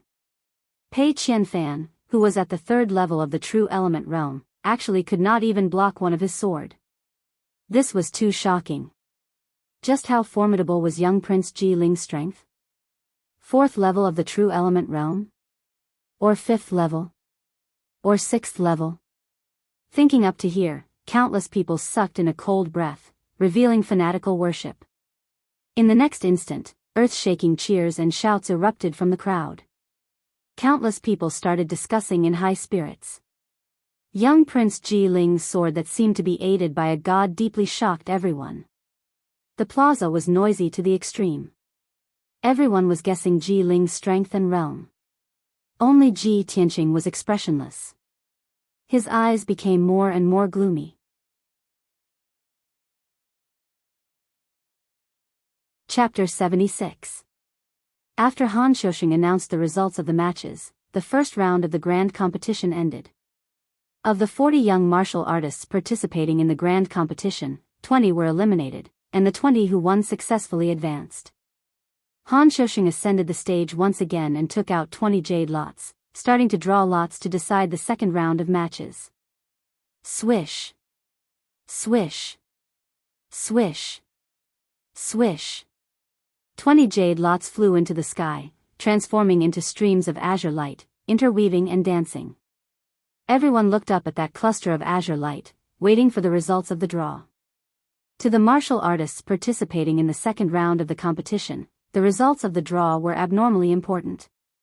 This concerned whether they could enter the sky-bearing sect or not, and it concerned their fate. Finally, the 20 jade lots were randomly divided into 10 pairs, quietly floating in front of Han Xiuxing. He took out 2 jade lots and announced the results of the draw loudly. First match, Jian Wuxing vs Qiu Yuanwu. Second match, Ji Ku vs Northmont Boyuo. Third match, Wei Lingfeng vs Yin Jian. Fourth match, Ji Ling vs Wulong. Fifth match, Ji Tianqing vs Jiang Baiyu. Sixth match, Han Xiuxing consecutively drew 10 pairs of jade lots and announced the order and opponents of the 20 martial artists. Every time he finished reading the names of a pair of martial artists, it would arouse a burst of discussion from the crowd in the plaza. And when he read the 5th pair of martial artists' names, the tens of thousands of people in the plaza all cried out in surprise. No one would have thought that Ji Tianqing would actually face off against Jiang Baiyu. This battle was extremely important. The loser would be eliminated, and the winner would enter the top 10 of the grand competition and successfully enter the sky-bearing sect as a disciple. This way, between Ji Tianqing and Jiang Baiyu, one would definitely be eliminated, and the other would enter the sky-bearing sect. This match was the battle of fate. Yet, Ji Tianqing and Jiang Baiyu, these two people, were the most discussed topics in the past 3 days. Jiang Baiyu failed to clear the formation, while Ji Tianqing successfully cleared the illusionary weapon Profound Formation. When the Imperial City's citizens discussed this matter, they would all mention Jiang Baiyu's name, using his failure to set off Ji Tianqing's success. Many people subconsciously felt that Ji Tianqing might be stronger than Jiang Baiyu. Otherwise, it would be impossible for him to successfully break the formation. However, this was only everyone's guess. Ji Tianqing and Jiang Baiyu had never fought head-on before. And now, Han Xiuxing's random drawing had tied the two of them together. The tens of thousands of people in the square were all thinking, could this be the will of the heavens? Was it destined that the two of them would have a fated battle? Soon, Han Xiuxing announced the order and candidates for the 10 matches, and then loudly announced the start of the competition. The two young martial artists stepped into the ring and stood 10 meters away from each other. They were facing each other with murderous intent. One of the blue-robed young men was called Xiao Yuanwu. He was a sword Dao genius with some fame in the Clear Sky Kingdom. At such a young age, he already had the strength of the 4th level of the True Element realm. The other young man was dressed in black. His appearance was average, and there was a scar on his right cheek. This person was none other than Jian Wusheng, a cultivation maniac who was obsessed with swords. He had the strength of the 6th level of the True Element realm. In the past, he had always been suppressed by Ji Tianqing and could only be ranked 2nd in the Clear Sky Kingdom. Now, among the 20 young martial artists, he was the #1 expert on the surface. Therefore, when Xiao Yuanwu found out that his opponent was Jian Wusheng, his heart was filled with helplessness and despair. The difference in strength between the two was 2 levels. The result of the battle was obvious. Jian Wusheng only used 5 moves and easily defeated Xiao Yuanwu. Han Xiaoxing announced the result of the battle on the spot. Jian Wusheng successfully advanced to the top 10 and obtained the qualifications to enter the Sky Pillar sect. Xiao Yuanwu was miserably eliminated. He could only walk down the ring with a heart full of regret. He left unwillingly. The second round of the competition began. The little princess's opponent was Beishan Boluo. He was the young master of the imperial city's Beishan aristocratic family and was also a young genius. He was also at the 4th level of the True Element realm like the little princess. Their sword Dao attainments were very exquisite. However, the little princess unleashed her full strength in this battle and even used her trump card. The two fought for a quarter of an hour and exchanged over 100 moves before the outcome was decided. The little princess defeated Beishan Boluo at the cost of 7 sword strikes. She entered the top 10 and obtained the qualifications to enter the Sky Pillar sect. After Han Xiaoxing announced the result, the little princess walked down the ring with a pale face. She hurriedly bandaged her wounds and consumed medicinal pills to recover her true essence. The third battle was even more exciting. Wei Lingfeng, one of the black and white heroes, and his opponent, Yin Jian, both used their full strength and displayed incomparably exquisite sword techniques, causing the tens of thousands of spectators to cheer. In the end, Wei Lingfeng defeated his opponent and obtained victory, smoothly entering the top 10. When the 4th battle began, the little prince, Ji Ling, and Wu Long stepped onto the ring. Wu Long was a youth around 20 years old. His strength had reached the 4th level of the True Element realm. As for Ji Ling's strength, it was still hard to unravel. The two of them only exchanged over 20 moves on the stage, and Ji Ling easily defeated Wu Long. The tens of thousands of people in the square cheered loudly for Ji Ling's victory. The crowd erupted into discussions. Everyone did not dare to believe that Ji Ling's strength actually rose to such a degree in a short half a month. He could even easily defeat a 4th level True Element realm martial artist. This was simply too inconceivable. Ji Tianqing had been observing Ji Ling and Wu Long's battle all along. He could tell that Ji Ling was concealing his strength and did not use his full strength at all. Ji Ling's true strength was extremely likely to have already reached the 7th level of the True Element realm. If he attacked with all his might, he only needed 3 to 5 moves and could defeat Wu Long. This also made Ji Tianqing very certain that the God-seizing bead was definitely refined by Ji Ling. After all, the God-seizing bead seized his lifetime's cultivation. After Ji Ling completely refined the God-seizing bead, he could possess True Element realm's 7th level strength. Thinking up to here, Ji Tianqing clenched both fists tightly. A hint of icy cold killing intent flashed across in his eyes. Ji Ling, oh, Ji Ling. The person who instigated Ling Yunfei to snatch the God-seizing bead was you. The person who saved Ling Yunfei at the apricot manor that night was also you. Turns out that you're the mastermind behind the scenes, the most despicable and sinister fellow. Very soon, the 5th match began. Ji Tianqing and Jiang Baiyu ascended the stage at the same time, each hugging a treasure sword and confronting each other on the stage. Ji Tianqing looked at Jiang Baiyu expressionlessly, his gaze cold. He did not have any enmity with Jiang Baiyu. Fighting on the stage today was also dictated by fate. But Jiang Baiyu glared at him with a cold smile on his face, his eyes surging with thick rage and killing intent. Ji Tianqing. Didn't expect that your opponent would actually be me, right? Fate is really miraculous. I really have to thank Deacon Han properly for letting you and me fight in front of everyone. Jiang Baiyu revealed a smug cold smile, his tone filled with anger. In these 3 days, you were in the limelight, while I became everyone's laughingstock.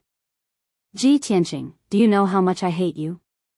Today, I'm going to defeat you fair and square in front of several tens of thousands of Imperial City citizens. I want to let everyone see that I, Jiang Baiyu, am the true martial Dao genius. And you just barged through the grand array by luck. You're absolutely not my match.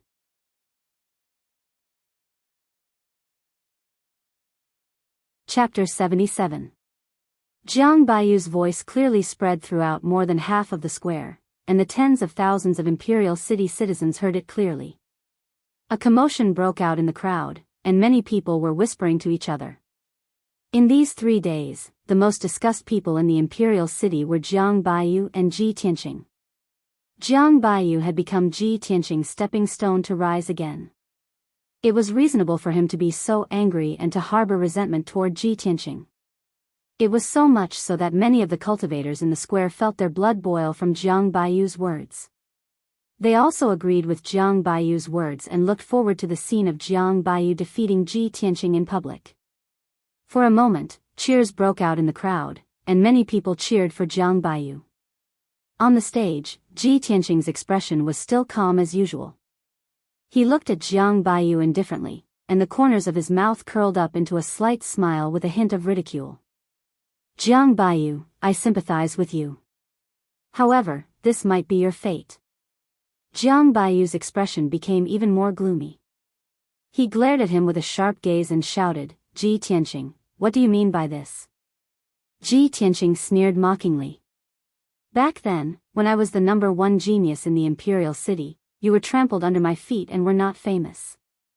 3 days ago, you failed to break through the formation, and I succeeded in breaking through the illusory armament mystic formation. It was your failure that caused the news of me recovering my strength to spread throughout the Imperial City, causing a sensation. Today, you will still be defeated by me and have no chance to enter the Sky Pillar sect. No matter in the past or now, you are my stepping stone. This is your fate. Tell me, should I sympathize with you? Hearing this, the tens of thousands of people in the square were in an uproar. Everyone revealed complicated expressions and broke out into a torrential discussion. Oh my God. Ji Tianqing is actually so confident. Too arrogant. He's simply arrogant. The former #1 genius is back again, and he's still so confident and arrogant.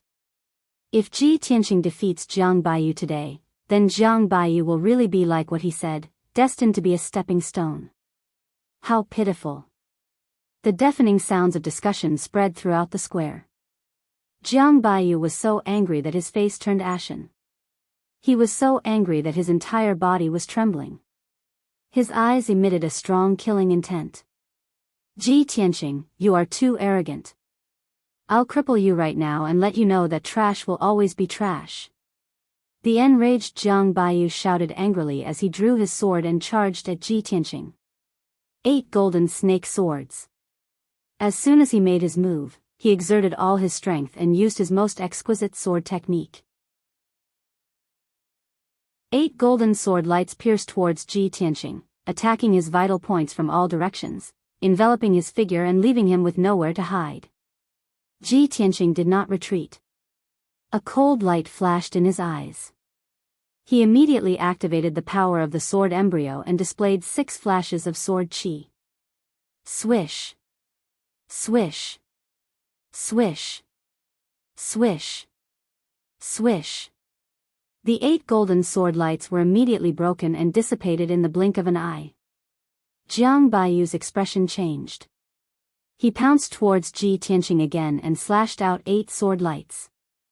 Golden Snake Wild Dance. Ji Tianqing's expression did not change. He held the black dragon sword in his left hand and performed the sword control art with his right hand, controlling the 6 flashes of sword chi to counterattack. Swish. Swish. Swish. Swish. The 6 flashes of sword chi instantly split into 12 flashes of sword chi. They danced and intertwined rapidly, forming a sword net. The sword net blocked the 8 flashes of sword chi and enveloped Jiang Baiyu, killing him at lightning speed. Jiang Baiyu immediately fell into a perilous situation and was forced to retreat repeatedly by the sword net. In the blink of an eye, several wounds appeared on his body from the sword chi, and dark red blood flowed out. Damn it! What kind of sword technique is this?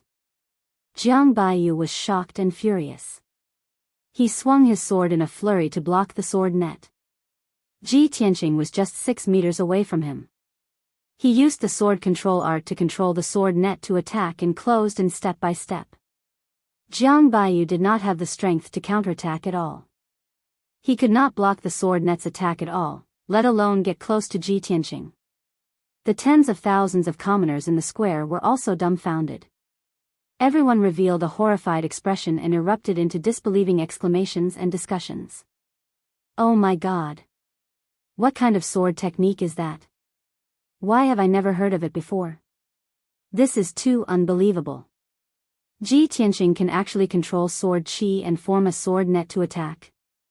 Is this something a true element realm martial artist can do? It is said that only origin core realm martial artists can control sword chi to attack from a distance, right? This kind of sword technique is simply unimaginable. Today is really an eye-opener. No wonder Ji Tianqing is so confident and arrogant and does not take Jiang Baiyu seriously. It turns out that he has mastered such a miraculous sword technique. He has the capital to be arrogant. Jiang Baiyu can't even break through that sword net. He can't even touch the corner of Ji Tianqing's clothes. How can he still fight? Sigh, Jiang Baiyu will lose for sure. Soon, 100 breaths of time passed. Jiang Baiyu's white robe was cut into threads by the sword chi and turned into a pile of rags. It was really not enough to cover his body. Moreover, he was covered in wounds all over. There were at least 60 wounds all over his body. Blood kept gushing out from his wounds, dyeing his white robe dark red. He had completely turned into a bloody man. Jiang Baiyu tried his best to break out of the encirclement and unleashed his full strength without caring about anything else, wanting to break through the sword net's blockade and strangulation. However, the sword net covered a radius of 3 meters. Under Ji Tianqing's control, it seemed to have intelligence and spirituality. Even if Jiang Baiyu could tear a gap in the sword net, Ji Tianqing would immediately control the sword chi to patch up the gap. In this way, Jiang Baiyu would never be able to escape from the sword net's strangulation. His injuries kept worsening. His face was as pale as a sheet of paper, and his strength was also rapidly depleting. After 10 breaths of time, the sword in Jiang Baiyu's hand was sent flying by the sword chi and fell far away from the arena. The sword net suddenly dissipated and turned back into 6 sword chi. They floated quietly beside him and pointed directly at his head and throat. Ji Tianqing looked at Jiang Baiyu and shouted in an indifferent tone, "Jiang Baiyu, this is your fate. Admit defeat." Jiang Baiyu, who was covered in blood and had a bloody face, stood on the arena in a daze. His body was on the verge of collapse. He could not accept this result. Until now, he still could not believe that he had lost to Ji Tianqing. Moreover, he had lost so miserably. At this moment, the pride and confidence in his heart had been shattered by Ji Tianqing. Put down his dignity and admit defeat? And in front of tens of thousands of imperial city citizens? Jiang Baiyu could not do it. He glared at Ji Tianqing with eyes that were about to pop out of their sockets. He roared at the top of his lungs, "No! Ji Tianqing! I will never lower my head and admit defeat to you." Ji Tianqing frowned and said expressionlessly, "You won't admit defeat? Then I'll throw you down." As his voice fell, his figure flashed and rushed in front of Jiang Baiyu. He lifted his leg and ruthlessly kicked Jiang Baiyu's chest. Jiang Baiyu was severely injured and was already at the end of his rope. He was completely powerless to block or dodge. Bam! With a muffled sound, Jiang Baiyu was sent flying. He drew an arc in the air and fell off the arena with a plop. He rolled a few rounds before coming to a stop. He struggled to get up and glared at Ji Tianqing with rage. Ji Tianqing. You. The incomparable humiliation caused the blood in his body to flow in reverse. He was so angry that he trembled. He was just about to speak when he spat out a mouthful of blood and fainted on the spot.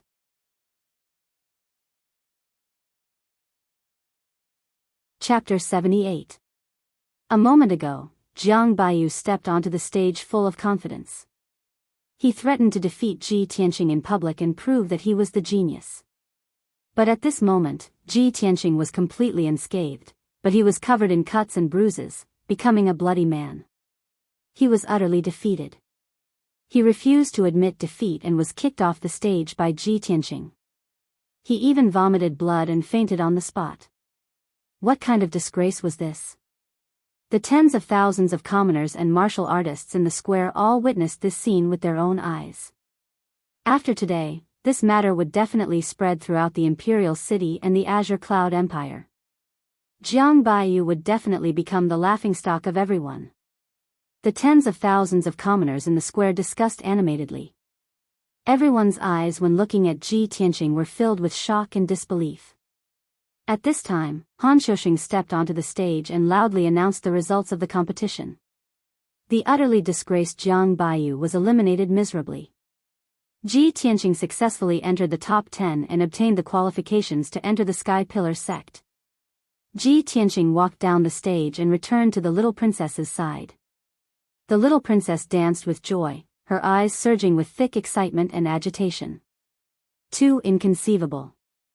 Big brother Tianqing, what sword art did you execute just now? It's too marvelous. Ji Tianqing smiled slightly and did not explain. The little princess pulled his arm and said joyfully, "That's great. Big brother Tianqing, you finally got your wish and can enter the Sky Pillar sect. Both of us passed the competition and can enter the Sky Pillar sect. This has always been my goal and dream." Ji Tianqing understood her intentions and also knew the reason why she was so excited. He revealed a gentle smile and reached out to pinch the little princess's pretty face. "Cuckoo, we'll be senior brother and sister in the future." N.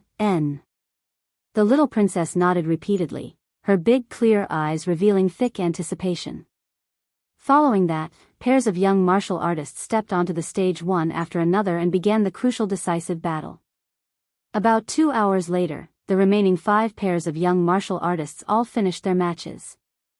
The second round of the competition ended here. Han Xiuxing stepped onto the stage and loudly announced the final results. The second round of this year's Grand Entrance competition has ended. 10 young martial artists have successfully advanced and obtained the qualification to enter our sect. These 10 martial artists are Ji Ling, Jian Wusheng, Ji Tianqing, Wei Lingfeng, Ji Ku. Han Xiuxing read out 10 names. These 10 people would become disciples of the Sky-bearing sect. The martial artists and commoners in the square immediately started discussing noisily. Some people cheered happily, some were full of regret, and some had complicated expressions. The tens of thousands of spectators originally thought that Jiang Baiyu would definitely enter the top 10 and enter the Sky Pillar sect. After all, Jiang Baiyu was one of the top 10 geniuses in the Clear Sky Kingdom.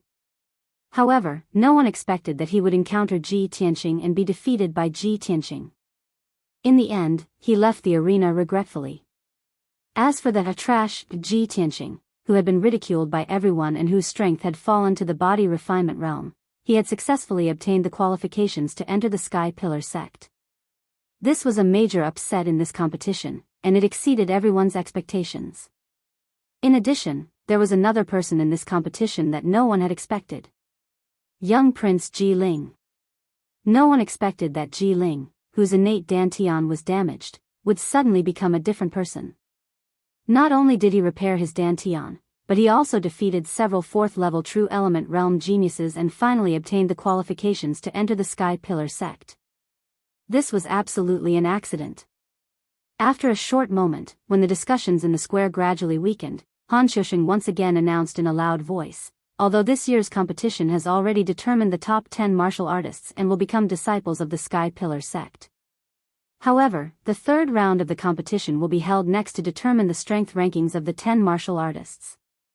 Martial artists with different rankings will receive different treatment after entering the Sky Pillar sect.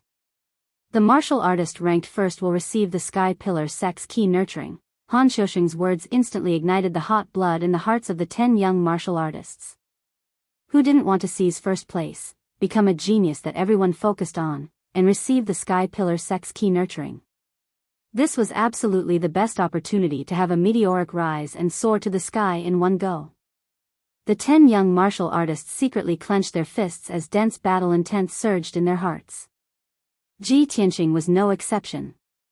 Before participating in the Sky Pillar sect's entrance competition, he had already secretly made up his mind. Not only did he want to obtain the qualifications to enter the Sky Pillar sect, but he also wanted to enter the Sky Pillar sect as first place. Only in this way could he receive the Sky Pillar sect's key nurturing and become a peerless genius like Yunyao in the future. At this moment, Han Xiuxing's voice boomed like a bell. According to the strength of the 10 martial artists, the Sky Pillar sect has made a preliminary ranking. The rules of the third round of the competition are rather special. There will be no drawing of lots, but a challenge system. If anyone has any objections to their ranking, they can issue a challenge to a higher ranking. If they succeed, they will replace their ranking. If they fail, they will retain their original ranking.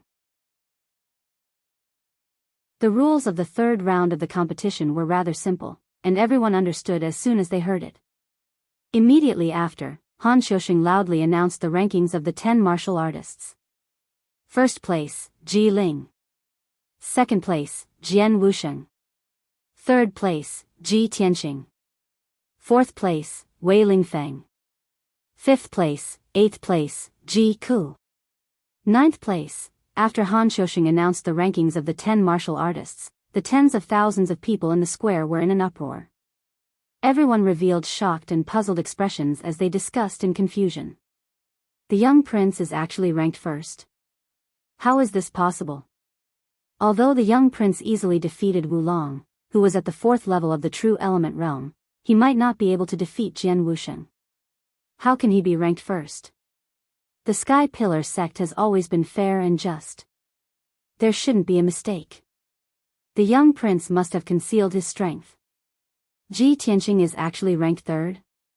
There's something wrong with this ranking. I feel that it's reasonable for Ji Tianqing to be ranked third. He mastered that sword net and easily defeated Jiang Baiyu. I guess they're all dissatisfied with this ranking, right? There will definitely be a good show to watch later. The discussions of tens of thousands of people converged into a torrent of sound waves that wantonly surged and spread throughout the square. The 10 martial artists also had complicated expressions. Obviously, they were dissatisfied with the ranking and were eager to issue challenges. After Han Xiuxing announced the start of the third round of the competition, someone immediately stepped onto the stage. This person was dressed in black and had a scar on his face. It was Jian Wusheng, who was ranked second. Ever since Ji Tianqing had fallen to the body refinement realm and become a cripple, he had been recognized as the number one genius. But now, the young prince, Ji Ling, was ranked first, and he was ranked second. Among the 10 martial artists, he was the most depressed and dissatisfied. No one was surprised that he would be the first to jump onto the stage and issue a challenge. They all thought that it was natural. Jian Wusheng stood on the stage with a cold expression. He stared at Ji Ling below the stage and shouted in a deep voice, "I, Jian Wusheng, challenge the young prince. Please enlighten me."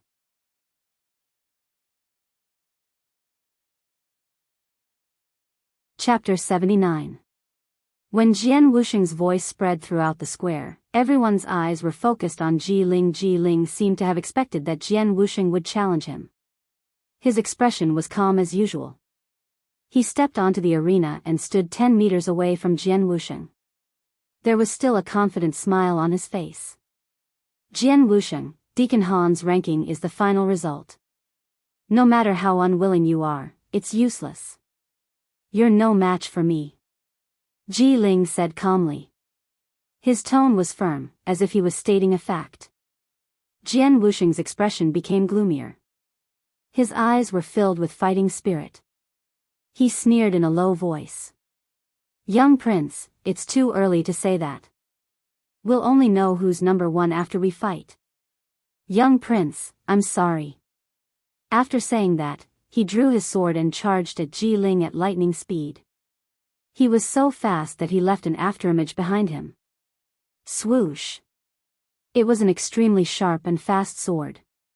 The tens of thousands of spectators were stunned. They held their breaths and worried for Ji Ling. That sharp and dazzling sword light was like a thunderbolt tearing the night sky apart. The young geniuses' expressions changed. They knew that they couldn't block Jian Wuxing's sword. However, Ji Ling's expression didn't change. He was still calm and confident. Crimson Fire Overlord Sword. Ji Ling also drew his sword. He let out a low shout and swung his sword, creating a crescent-shaped sword light.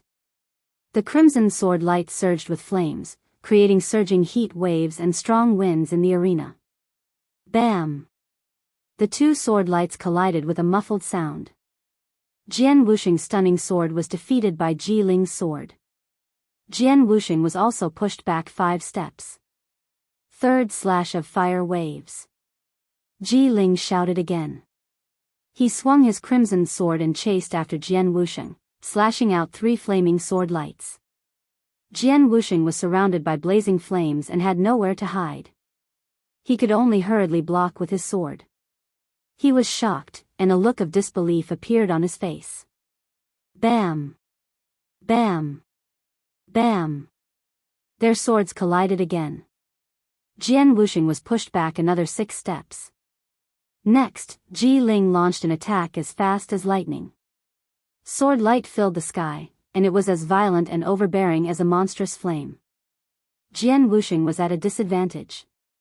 She was forced to retreat again and again. Seeing Ji Ling completely suppress Jian Wuxing, countless martial artists in the square exclaimed in disbelief. Only then did everyone realize that the little prince had been hiding his true strength all this time.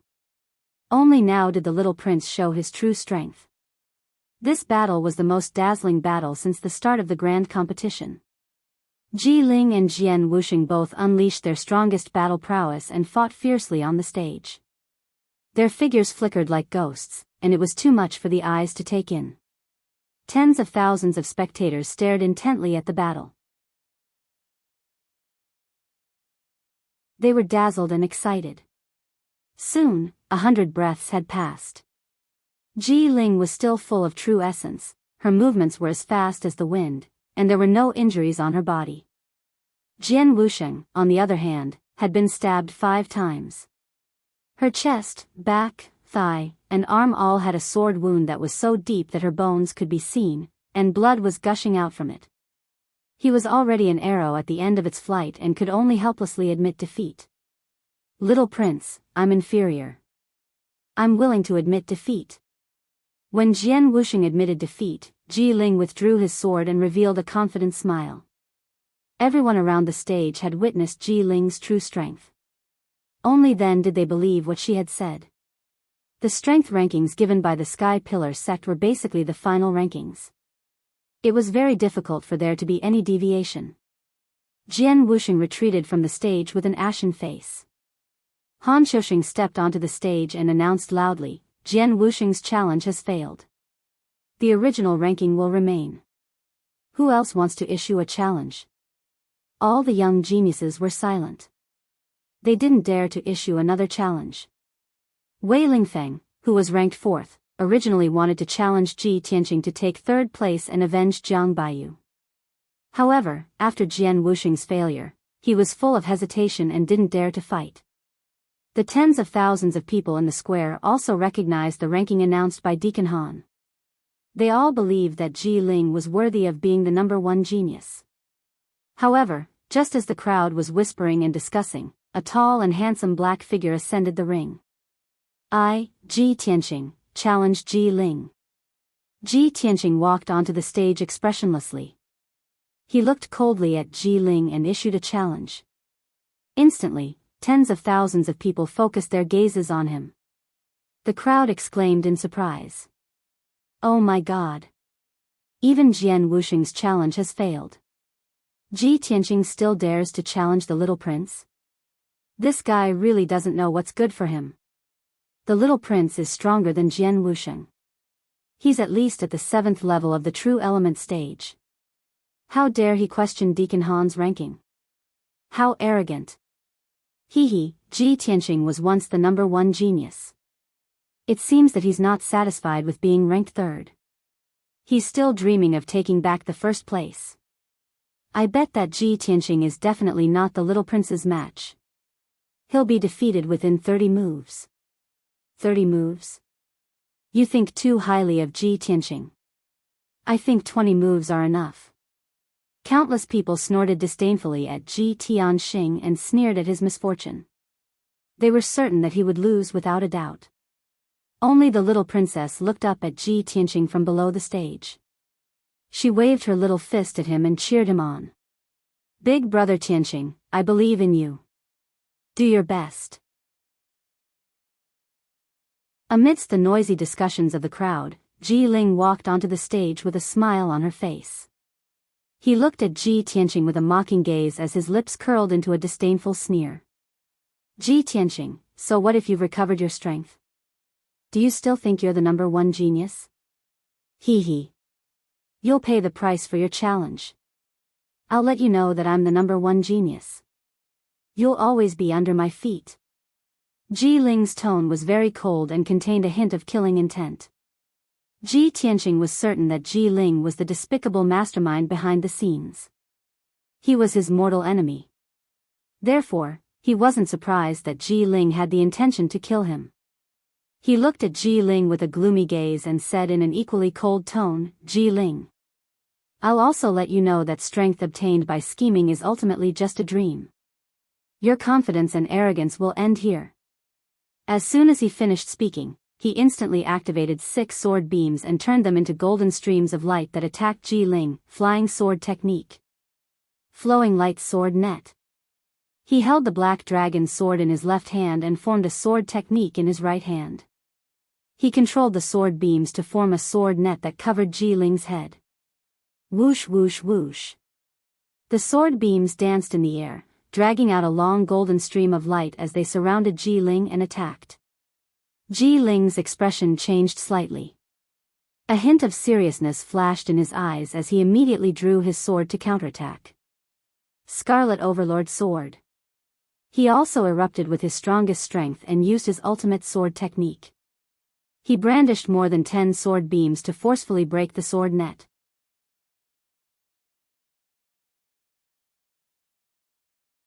Chapter 80. Ji Tianqing and Ji Ling engaged in a fierce battle on the stage. The flowing light sword net enveloped an area of 3 meters around Ji Ling, making it impossible for him to break through. Ji Tianqing maintained a distance of 5 meters from him, making it impossible for him to get close. The hearts of the people around the stage rose as they were secretly worried for Ji Ling. Everyone had personally witnessed the power of the sword net of flowing light, and they had seen Jiang Baiyu's miserable state of being covered in wounds. Everyone couldn't help but worry. Would the little prince be able to withstand the net of swords? Would he end up in a miserable state like Jiang Baiyu, with ragged clothes and blood all over his body? Ding ding ding. The sound of swords clashing against each other could be heard from the arena. Ji Ling's strength was indeed strong enough. She used the Scarlet Fire Overlord sword to perfection, splashing out sword lights that filled the sky. She actually blocked the majority of the sword chi's attack. Occasionally, some of the sword chi and flowing light would hit him, but when they hit his body, they would make a ding ding ding sound. He didn't seem to be injured at all. A moment later, Ji Tianqing discovered some clues and finally understood the reason. Ji Ling was hit by the sword chi 6 times, and her robe was cut 6 times, all on her chest and back. Through the gap in the robe, a layer of dark golden soft armor could be seen. It turned out that Ji Ling was wearing a soft armor that could block weapons. Ji Ling used the Scarlet Fire Overlord sword, using layers of sword light to protect her head and the parts that were not wearing soft armor. His chest and back were protected by the soft armor, so he was not afraid of his flowing light sword net at all. Damn it. Ji Ling is truly despicable and sinister, to actually wear a soft armor. My sword chi can't hurt him.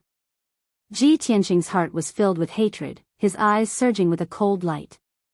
As Ji Ling blocked the flowing light sword net's attack, she did not forget to sneer at him. Hee, Ji Tianqing, so what if you have mastered this strange sword technique?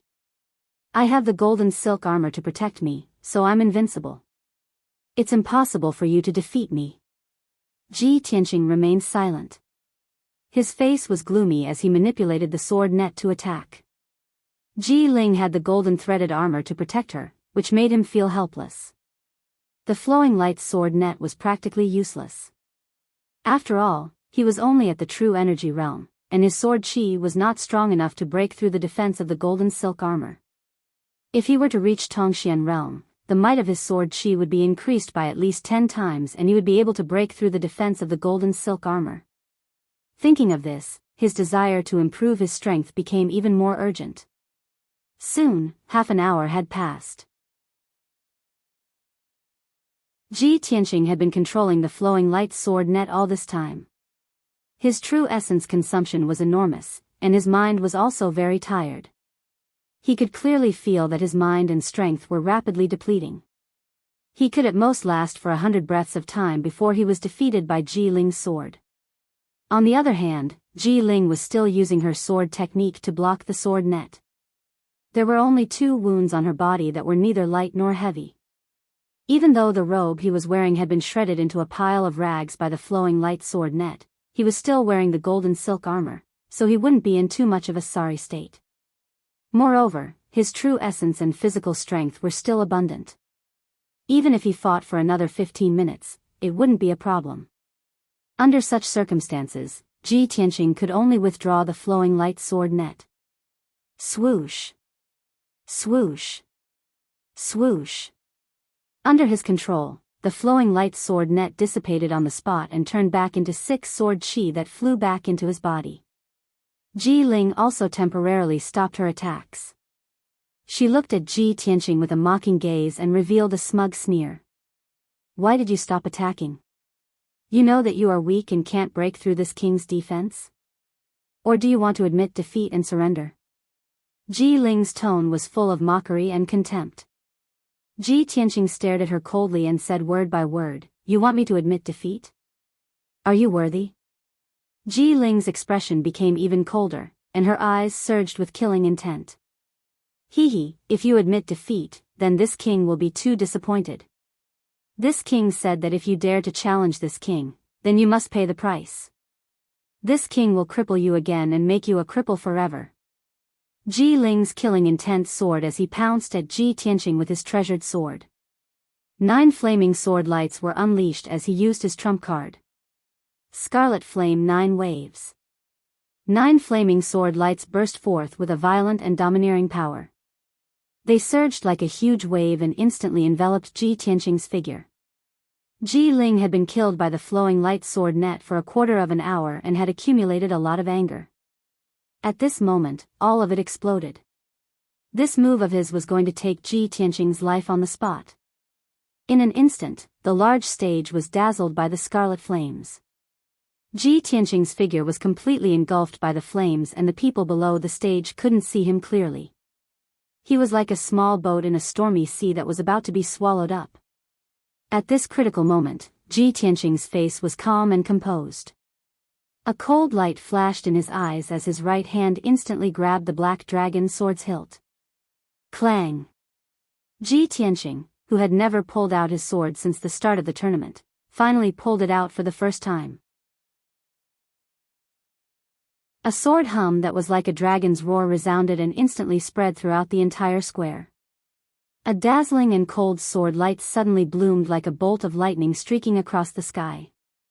At this moment, Ji Tianqing's body was bursting with battle intent and killing intent that soared to the heavens. His body seemed to have become incomparably tall, causing everyone to look up at him and reveal a look of amazement. He ignored the 9 flaming sword lights around him and stared at Ji Ling in front of him. He held the black dragon sword with both hands and fiercely slashed down. Clang! An earth-shattering boom erupted, causing the entire arena to tremble. That incomparably domineering and cold sword light instantly destroyed a few flaming sword lights and slashed Ji Ling's chest. Chi! The golden silk armor that Ji Ling was wearing had been sliced in half by the sword light and was sent flying to either side. The violent impact brought about by the sword light sent him flying 6 meters away. With a plop sound, he fell onto the arena. He struggled to get up from the ground and stared angrily at Ji Tianqing, who was holding the black dragon sword, with a face full of shock. How is this possible? You? Shocked and angry, Ji Ling had only spoken halfway when blood gushed out of his throat and he spat out a mouthful of blood on the spot. Although his golden silk armor had helped him block the sword that seemed to be able to split the heavens and earth, his internal organs had still suffered heavy injuries. Ji Tianqing stepped forward, pointed the black dragon sword at Ji Ling, and shouted angrily, "Don't admit defeat. Otherwise, I will be very disappointed." A moment ago, Ji Ling had said these words in an extremely arrogant manner. And now, he had returned those words back to Ji Ling. Ji Ling's face immediately turned ashen with anger and his entire body trembled. You want this king to admit defeat? Dream on. He let out a furious roar and jumped up 20 feet from the ground. Holding the sword with both hands, he slashed down at Ji Tianqing's head. Ji Ling had already unleashed all his potential. This simple and crude move, splitting a mountain, could even split an elephant in half.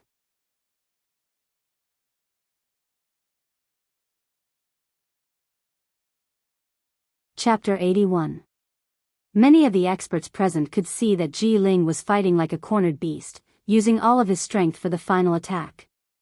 If Ji Tianqing was smart enough, he would retreat and dodge Ji Ling's attack. He only needed to delay for a while and he would be able to easily defeat Ji Ling. However, Ji Tianqing did not retreat. Instead, he advanced. Not only did he not retreat to dodge, he even charged forward again, slashing down with the black dragon sword. Retreating and dodging was a wise move, but he wanted to meet force with force and defeat Ji Ling in a tyrannical manner. He wanted to crush Ji Ling's confidence and arrogance in a crushing manner. Heaven-splitting sword. In that instant, Ji Tianqing's entire life strength erupted to the limit. Holding the black dragon sword with both hands, he slashed at Ji Ling with the power to split the heavens and earth. Ong! A deafening, sacred, and dignified dragon roar rang out, spreading throughout the entire plaza. The black dragon sword in Ji Tianqing's hand actually transformed into a 9-meter-long, bone-chilling black dragon phantom that slashed at Ji Ling with a loud bang. Bang! With a dull sound, the treasure sword in Ji Ling's hand was cut into two on the spot and sent flying. He was also sent flying 30 meters away by the black dragon phantom. He drew an arc in the air and smashed into the plaza below the stage with a plop. As he fell to the ground, dark red blood sprinkled down from the sky. It was especially ghastly under the scorching sun. Ji Ling smashed into the ground of the plaza and rolled several times before coming to a stop. He lay on the ground motionlessly. Clearly, he had already fainted. The surrounding onlookers were so frightened that they immediately retreated far away, letting out waves of screams and exclamations. The tens of thousands of spectators in the plaza had all personally witnessed the scene of the black dragon phantom sending Ji Ling flying with a single strike. Everyone was shocked until they were dumbstruck. Their faces were full of horror as they immediately roared in disgust. Heavens! What did I see just now? Was it a dragon? The legendary dragon? I saw it too. It was a huge black dragon. Too inconceivable. Ji Tianqing's sword actually slashed out a dragon phantom. If I hadn't seen it with my own eyes, I wouldn't have believed that the 7th level True Energy stage young prince would be heavily injured by Ji Tianqing. The number 1 genius from back then is back. Ji Tianqing's strength is several times stronger than before. Although the little prince's aptitude and strength are already monstrous, I didn't expect that he would meet a monster like Ji Tianqing. For a moment, the tens of thousands of people in the square were boiling with excitement. Discussions rose and fell one after another, erupting like a mountain torrent, deafening the ears. Countless people looked at Ji Tianqing in horror, their eyes filled with fear and dread. Everyone knew that Ji Tianqing would definitely be the champion of this year's grand entrance competition. The nickname of trash that he carried previously was now a thing of the past. No one would ever mention it again in the future. Today, he was still the #1 genius of the Royal Azure Dynasty. Not only that, he was even more talented and monstrous than before. The battle between him and the little prince, Ji Ling, would definitely spread throughout the Royal Azure Dynasty and become a legend that everyone would know. Drawing his sword in anger, splitting the sky with a sword, and even the shadow of a black dragon appeared. What kind of legendary event was this? Although the tens of thousands of people in the square were boiling with excitement, they were discussing noisily. But Ji Tianqing, who was on the stage, was still calm and proud. He kept the black dragon's sword and looked at the little princess below the stage with a smile on his face. That smile was full of confidence and gentleness. The little princess was so excited that she danced with joy. She was so emotional that her eyes were a little wet. The former brother Tianqing is finally back. After the previous bumpy training, he is now even more talented and in high spirits. I already knew that the person I love is not a fish in a pond. One day, he will become a dragon in the 9 heavens. After a long time, the boiling noise in the square slowly died down. Han Xiuxing went up the stage and looked at Ji Tianqing meaningfully before announcing loudly, Ji Tianqing's challenge is successful. He is ranked first. Ji Ling and Jian Wuxing's rankings will drop by 1. In this way, Ji Tianqing was ranked first, Ji Ling was ranked second, and Jian Wuxing was ranked third. Ji Tianqing walked down the stage and returned to the little princess's side. The little princess didn't care about the difference between men and women. She excitedly pulled his hands and told him about her surprise and excitement. Then, Han Xiuxing announced that the competition would continue. However, the young martial artists were a little hesitant and did not dare to challenge him rashly. And no one dared to challenge Ji Tianqing, who was ranked first. For an entire quarter of an hour, not a single person went up the stage to challenge. So, Han Xiuxing asked again and again. After confirming that no one challenged him, he announced the final ranking in public. This year's competition is over. The following is the ranking of the new disciples. First place, Ji Tianqing. Second place, Ji Ling. Third place, Jian Wuxing. Fourth place. After announcing the rankings, Han Xiuxing took out 10 black cold iron tokens and gave them to the 10 martial artists. Congratulations on becoming a new disciple of our sect. Please keep your identity tokens. Please report to our sect with your identity tokens within a month. At that time, I will arrange your entry into our sect. After explaining the entry matters, Han Xiuxing announced the end of this year's competition. Ji Tianqing, the little princess, and the others kept their identity tokens and left contentedly. The tens of thousands of people in the square were still crowded around and discussing excitedly. They did not want to leave for a long time. On the high tower beside the square, Yao and the other two were still standing at the top of the tower and looking down at the square. Hao Meng crossed his arms in front of his chest and revealed a playful smile. He clicked his tongue and said, I didn't expect that senior brother Bai and I would make an error in judgment. Originally, with Ji Ling's strength, he would definitely be ranked first in the competition. I didn't expect that he would be defeated by Ji Tianqing. When we first met Ji Tianqing, he was only at the body refining stage. In just 1 month, he has grown to such an extent. How interesting. Especially that sword net secret technique he used and that dragon's shadow just now. It's not simple. Hearing Hao Meng's praise for Ji Tianqing, Bai Wuchen's face darkened.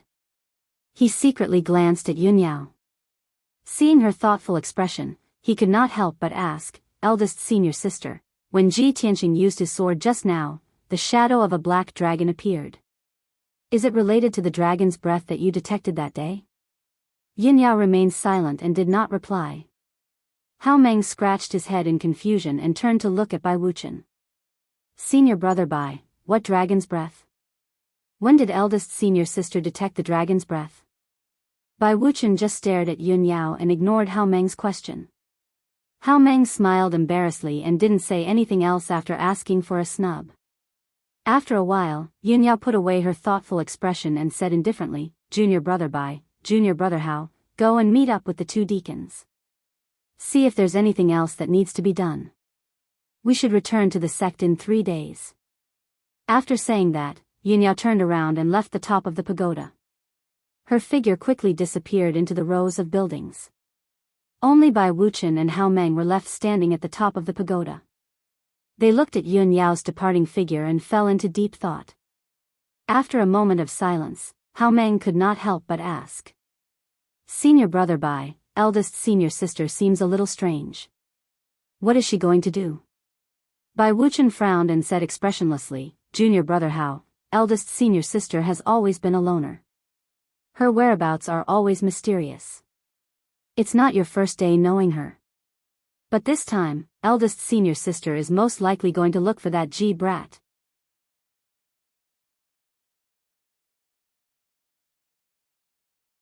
Chapter 82.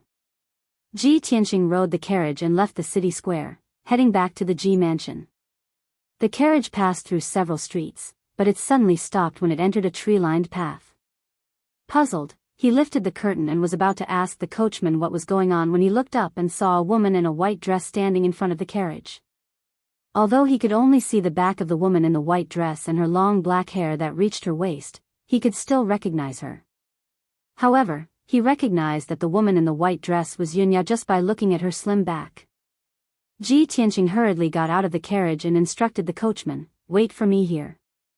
I'll be back soon.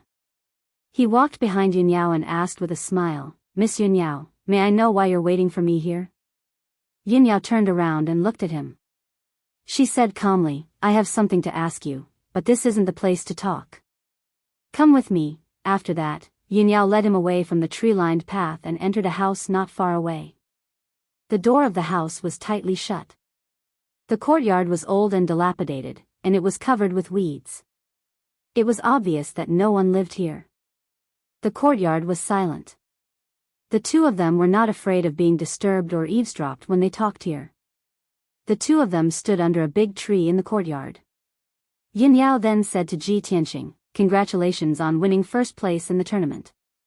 You will be my junior martial brother when you enter our sect. Ji Tianxing smiled faintly and cupped his hands towards her. Then I'll thank senior sister here. In the future, I'll have to ask senior sister to guide me. Of course, he was just being polite on the surface. He didn't take it seriously. He understood that if he wanted to have powerful strength and a noble status, he could only rely on his own hard work. Moreover, he knew very well that Yun Yao didn't stop him halfway to congratulate him for winning first place in the tournament. She must have something else to say. As expected, Yun Yao looked at the black dragon sword in his hand. After pondering for a moment, she asked, Junior brother, can you let me have a look at your sword? Ji Tianxing's expression did not change, but his heart was secretly vigilant. No wonder she wanted to stop me halfway, so she was interested in my black dragon sword. Could it be that she saw through the secret of the black dragon sword? Thinking of this, he quickly smiled at Yun Yao and declined, Senior sister Yun Yao, as the #1 genius of the Tianshan region, you are naturally knowledgeable and have seen all kinds of divine weapons. This sword of mine is just an ordinary sword. It can't even enter senior sister's eyes. How about this? My Ji clan makes a living by forging weapons. I'll go back to the mansion and get 2 swords for senior sister to look at. Before he could finish, Yun Yao calmly rejected him. No need. Of course, she could see that Ji Tianxing did not want her to look at the black dragon sword and wanted to deliberately change the topic. However, she would not force Ji Tianxing and said with a calm expression, since junior brother is unwilling to part with it, then let's forget about it. In addition, I will be returning to the sect in 3 days. It will take at least half a month to reach the sect from the Qingyun kingdom. If you want to arrive earlier, you might as well travel with me. If it was an ordinary person, it would take at least half a month to reach the Sky Pillar sect. However, Yunyao could fly thousands of miles in a day on the spirit crane and return to the sect in 3 days. If he could ride the spirit crane with this peerless beauty to the Sky Pillar sect, how pleasant and enviable would that be? If it was anyone else, they would not refuse such good fortune.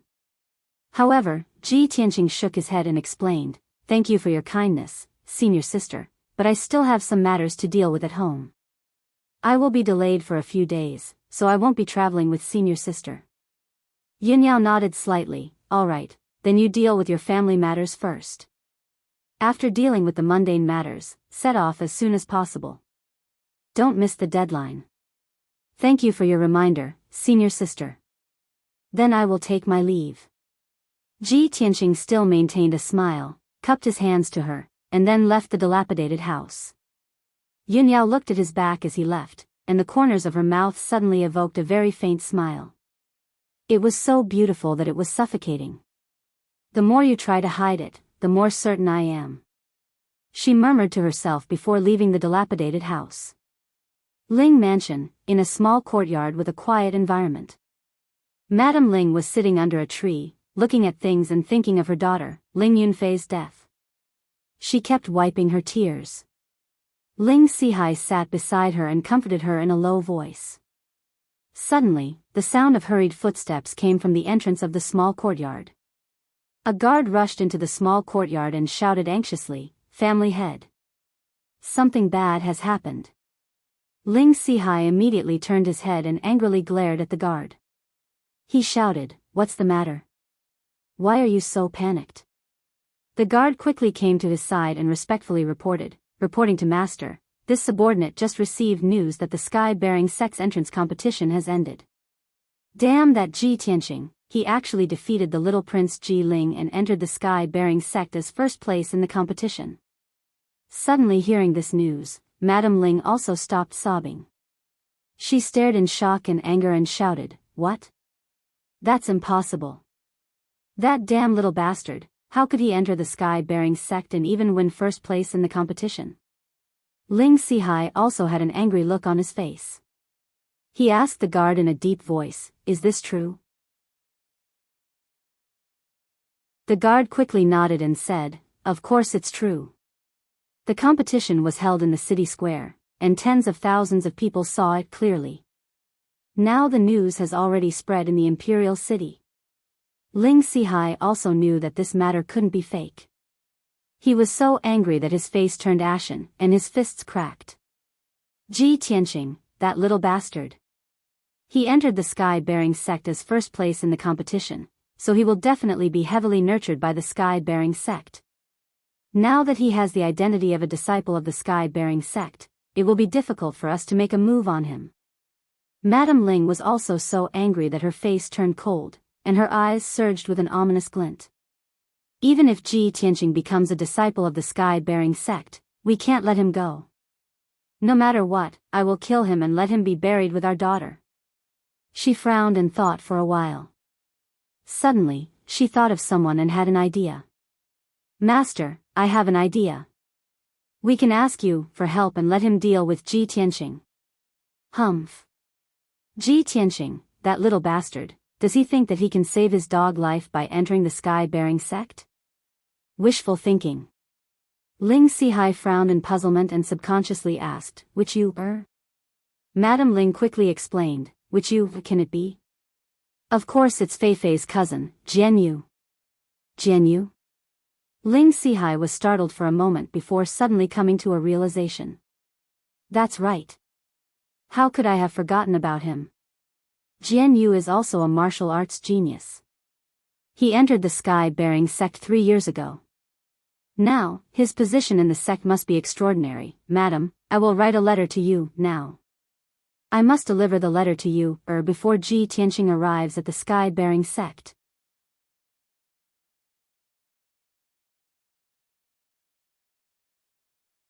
Chapter 83.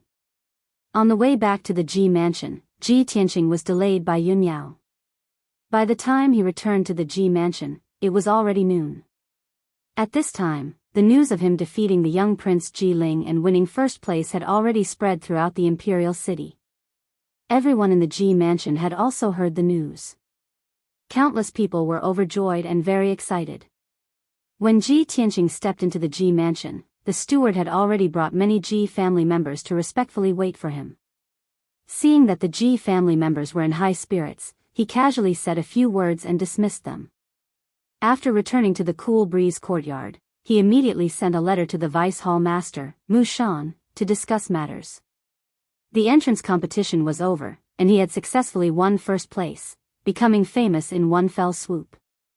Now, it was time to resolve the Ji family's internal problems. A moment later, Mu Shan rushed into the courtyard like the wind and saluted him. "Greetings, young master." Ji Tianqing waved his hand, indicating for him to be less courteous. With a grave expression, he asked, "Mu Shan, is second elder in the mansion?" Mu Shan hurriedly reporting to young master, "Just a quarter of an hour ago, second elder and Ji Hao secretly escaped from the imperial city. However, this subordinate has been following young master's orders and has been secretly following them." Ji Tianqing furrowed his brows as a cold glint flashed in his eyes. "It's just as I expected. I had long expected that Ji Rufeng and his son would escape. Now that I am the family head, I hold the power of the Ji family, I have won first place in the competition, and I have become a disciple of the Sky Pillar sect. Ji Rufeng can no longer do anything to me. I was just about to give the order to capture him and punish his crimes in public, but he fled in fear of punishment." "Humph." Mu Shan hurriedly took out a stack of papers and a small jade bottle from his sleeve and handed them to Ji Tianqing. "Young master, these are some criminal evidence that I found in the secret compartment of second elder's secret chamber. Please take a look." Ji Tianqing took the papers and jade bottle and carefully examined them. Those few slips of paper were the secret letters between Ji Rufeng and the young prince, Ji Ling, as well as the receipts for the secret weapon transactions. In the small jade bottle, there was still half a bottle of medicinal powder that had not been used up. It was the supplementary medicine for the energy-destroying powder. Ji Tianqing had long suspected that someone from the Ji clan had secretly poisoned his father, Ji Changkong.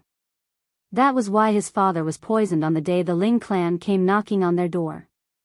Now that he saw this half bottle of medicinal powder, he finally confirmed that the person who poisoned him was second uncle, Ji Rufeng. The evidence is conclusive. "Ji Rufeng, I'll make you pay with your blood this time." Ji Tianqing's face was filled with rage as he bellowed. He immediately ordered, "Mu Shan, leave a few experts behind to keep an eye on the managers in the mansion. Don't let them escape. Gather the men immediately.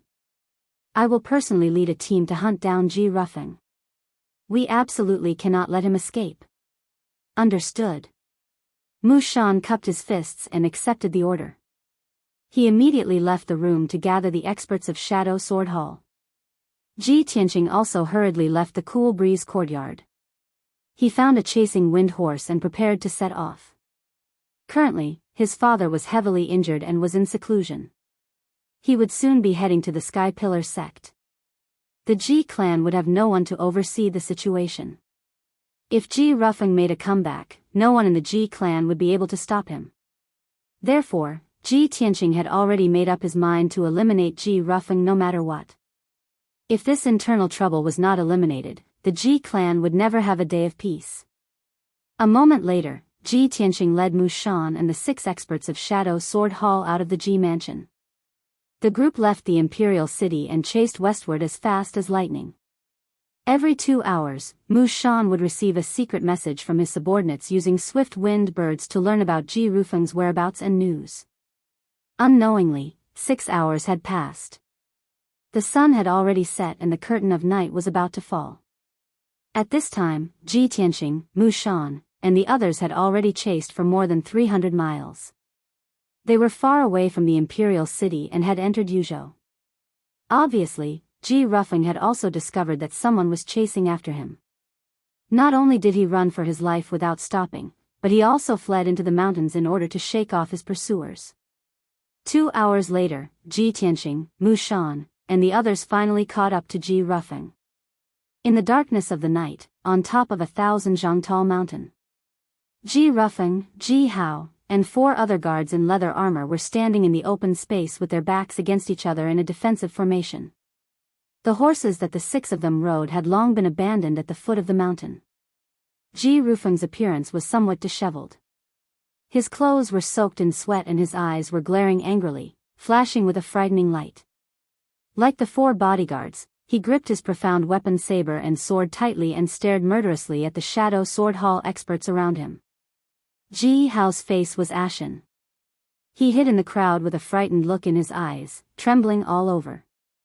8 shadow sword hall experts spread out and surrounded them, approaching step by step. Ji Tianqing strode into the field with Mu Shan and stopped 10 meters away from Ji Rufeng. He looked coldly at Ji Rufeng and shouted in a low voice, "Ji Rufeng, you're guilty of so many crimes. Do you still think you can escape?" Ji Rufeng stared at Ji Tianqing with a gloomy face. He pretended to be angry and shouted, "Ji Tianqing, I only went to Yuzhou to take care of family business. Why did you send people to kill me?" Seeing his reaction, Ji Tianqing immediately sneered and said, "Ji Rufeng, you're about to die and you still want to play dumb? You sent assassins to assassinate me. According to the Ji family's rules, assassinating the family head's legitimate son is a capital offense. You wantonly destroyed the Ji family's foundation and secretly traded large amounts of profound weapon equipment with the young prince. This is also a capital offense. Also, you colluded with the Ling family and secretly poisoned the family head. You murdered the family head. This is also a capital offense. Ji Rufeng, you've committed 3 major crimes. No matter which one, I can kill you on the spot." Ji Rufeng's expression changed drastically.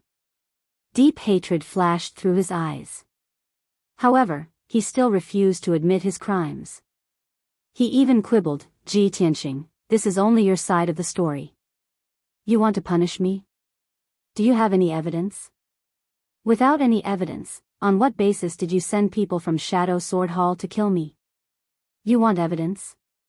Ji Tianqing sneered.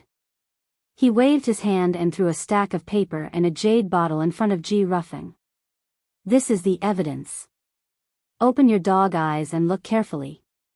When Ji Rufeng saw the stack of paper and jade bottle, he didn't need to read the contents to know that he had been completely exposed.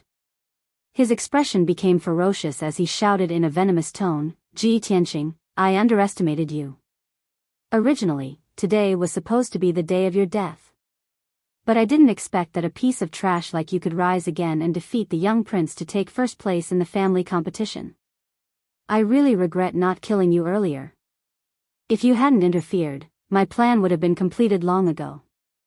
I would have taken back the family head position that should have belonged to me." Ji Tianqing's expression was cold as he shouted, "Ji Rufeng. All these years, even though you've run amok and wantonly embezzled the Ji family's assets, my father still didn't do anything to you out of brotherly affection. My father treated you like a brother, but you repaid his kindness with enmity. Not only did you plot to usurp the family head position, but you also wanted to kill us father and son. You've committed a heinous crime. Death is not to be regretted. Tonight, I will clean house for the Ji family."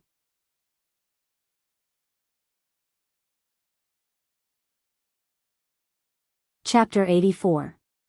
Hearing Ji Tianqing's words, Ji Rufeng laughed maniacally. He roared like a madman, "Bullshit. How am I inferior to your father? I'm the second son, and the position of patriarch should be mine. Why should I pass it to your father? It's your father, Ji Changkong, who took away everything that belonged to me. He's the one who deserves to die." Ji Tianqing frowned, and a cold light flashed in his eyes. "Ji Rufeng, you've lost your mind and your mind. Cut the crap. Take your head and accept your punishment." With that, he waved his hand and ordered Mu Shan, "Do it."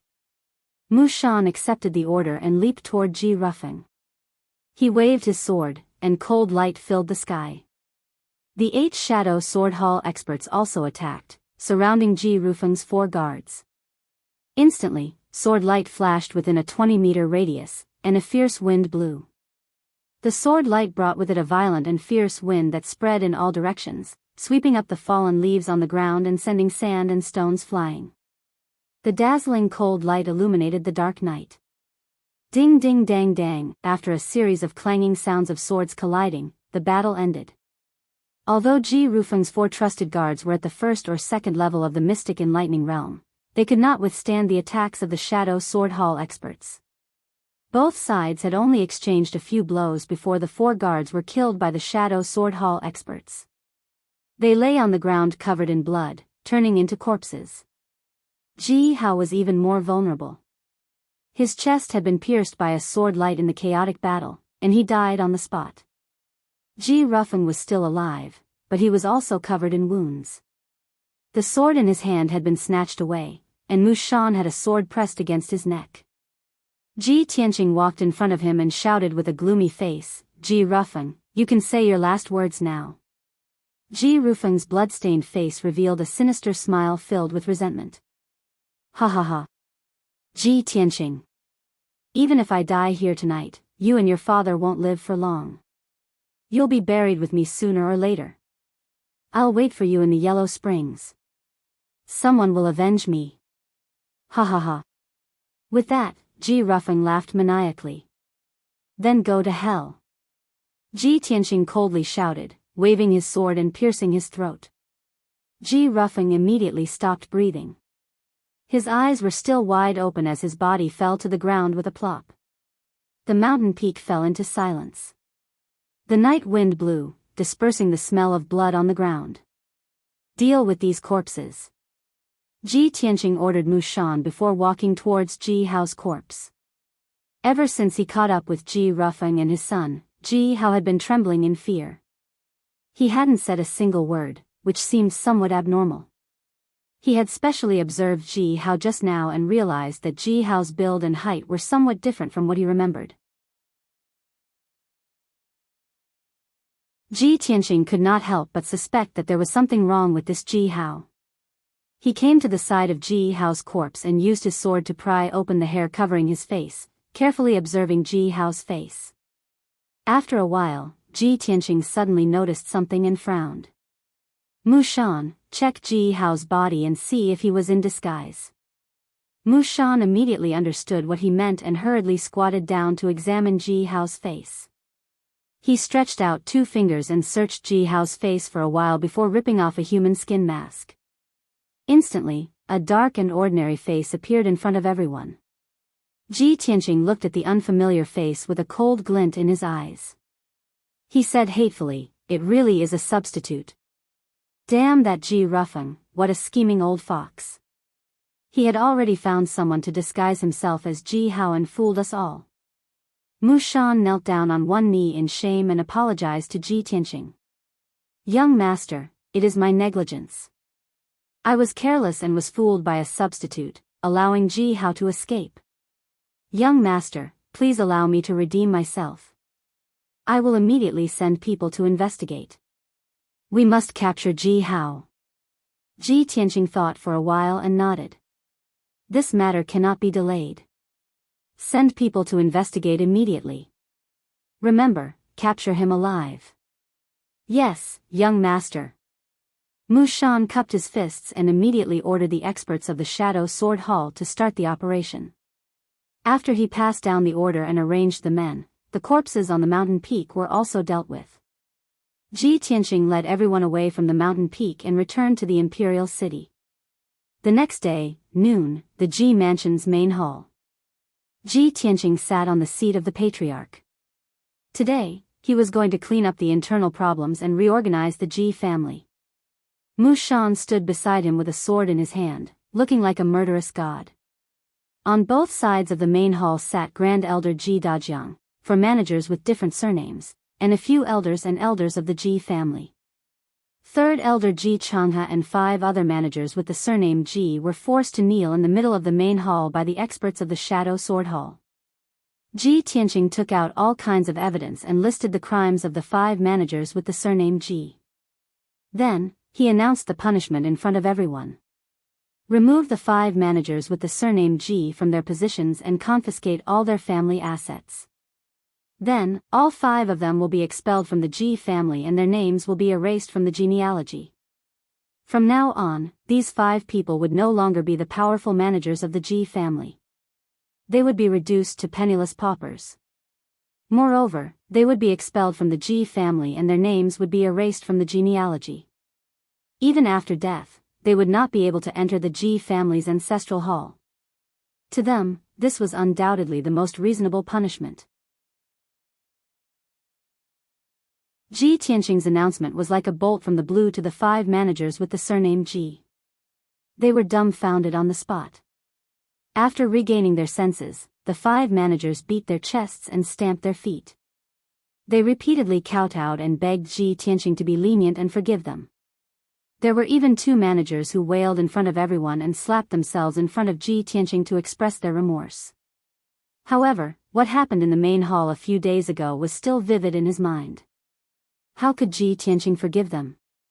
At that time, these 5 managers had helped Ji Tianqing seize power and put pressure on Ji Tianqing. How repulsive were their faces. Now that things had progressed to this point, even if they wept bitterly and begged for mercy and repented, Ji Tianqing would not be merciful.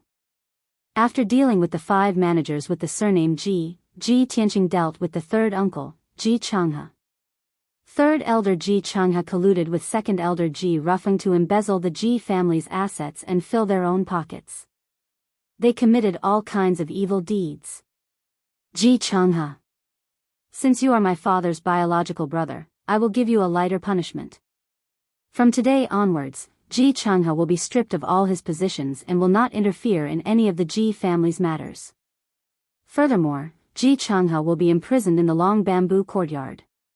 He will not be able to take a step out of the courtyard for the rest of his life. If Ji Changhe violates the above punishment in the slightest, he will be executed on the spot.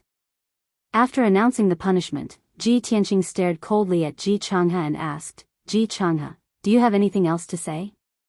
The current Ji Changhe did not have the arrogant and complacent attitude he had a few days ago. His hair was disheveled and he cut a sorry figure. His empty eyes were filled with despair and anger. He raised his head to look at Ji Tianqing and sneered with a sinister expression. Ha! Ji Tianqing, the winner is king and the loser is a bandit. I have nothing to say. I just didn't think that 2nd brother and I would have underestimated you. You are only a 17-year-old youth, but your methods are more decisive and ruthless than your father's.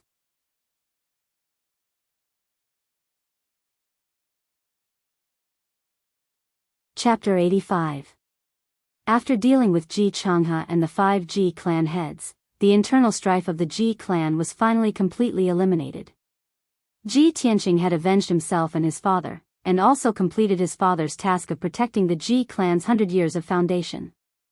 Of course, the removal of the 2 elders and the 5 clan heads would temporarily affect the Ji clan's businesses and properties. Ji Tianqing did not have many people under his command, only the Shadow Sword Hall and the 4 clan heads with different surnames. He had no choice but to carry out his duties as the clan head, working hard every day for the Ji clan's businesses and properties, formulating various plans, and finding ways to restore the Ji clan's businesses. Unknowingly, 3 days had passed. In these 3 days, he was unusually busy. In order to quell the aftermath of the Ji clan's internal strife, it could be said that he was mentally and physically exhausted. Fortunately, the Ji clan's properties covered more than half of the imperial Qing dynasty, and there were many capable people under his command. He promoted a few trustworthy new clan heads, and formulated several plans and rules based on the Ji clan's current situation, and finally stabilized the Ji clan's turbulent situation. According to his estimation, the Ji clan would return to normal in at most a month, and would be as prosperous as before. Early in the morning, Ji Tianqing woke up and was washing up when Haner's voice came from outside his room. Eldest young master, master has just finished his closed-door training, and he wants you to see him. I'll go now. Ji Tianqing responded and quickly walked out of Qingfeng courtyard, heading towards his father's residence. When he arrived at Sanchong courtyard, Ji Tianqing just entered the room and saw his father sitting by the bed, talking to Mushan in a low voice. Seeing him enter the room, Ji Changkong immediately revealed a gratified smile and waved to him, Tianqing, come over quickly." Seeing that his father's complexion had recovered, Tianqing felt a little comforted. He quickly went forward and bowed, asking with concern, "Father, you've been in closed-door training for a few days. How are your injuries?" Changkong nodded slightly and said in a calm tone, "The poison of the energy-destroying powder has been mostly removed. Father's injuries have stabilized, and there are no major problems for the time being." Only then did Tianqing feel relieved. He smiled and said, "Father, many things have happened in the manor while you were recuperating in seclusion. Let me tell you slowly." Changkong shook his head and said with a smile, "Tianqing, Mushan has told me everything that has happened in the past few days. I really didn't expect that you would actually recover your strength, pass the test of the family's forbidden area, and succeed as the family's patriarch. He even passed the Sky Pillar sex competition and won first place. That's great. I already knew that you wouldn't disappoint me. You would protect the Ji family's 100 years of foundation and rise again, becoming famous throughout the world." Speaking up to this point, Changkong's emotions were somewhat agitated. His heart was filled with deep shock. Tianqing being able to pass the test of the family's forbidden area had already surprised him. When he entered the family's forbidden area, he was at the 6th stage of the Tongxian realm, but he was still beaten black and blue by the Black Dragon. He only managed to obtain the blue crystal after a close shave with death. Not only did Tianqing pass the test, but he also wiped away his shame in the Sky Pillar sex entrance competition and won first place, becoming famous throughout the Imperial Azure dynasty. As a father, how could he not feel proud of his son? In addition, Tianqing was able to control the huge Ji family at the age of 17. He even used thunderous methods to eliminate the Ji family's internal problems. This made Changkong feel even more incredulous. Seeing his father's emotions and amazement, Tianqing smiled and said with concern, "Father, although there are some unavoidable disturbances in the family's property and business after I eliminated the internal problems, I have already made arrangements. The current situation has already stabilized. At most, it will take 2 months for us to recover. Father, you are the pillar of the Ji family. During this time, you should focus on recuperating. You must recover your injuries and strength as soon as possible." Changkong waved his hand and said with a smile, "Tianqing, you don't have to worry about me. I know the extent of my injuries. I know that you are wholeheartedly pursuing the peak of martial arts. Your lifelong goal is to enter the Sky Pillar sect to cultivate. You don't have to worry about the future. You can go to the Sky Pillar sect to cultivate at ease. I will take care of the family's mundane matters. You don't have to worry about these trivial matters." Tianqing was still worried and asked worriedly, "Father, your injuries haven't healed yet. What if the Ling family makes a comeback and retaliates?"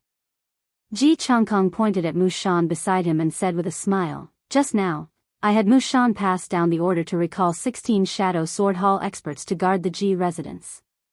With Mushan and the 16 Shadow Sword Hall experts, the Ji residence will be safe.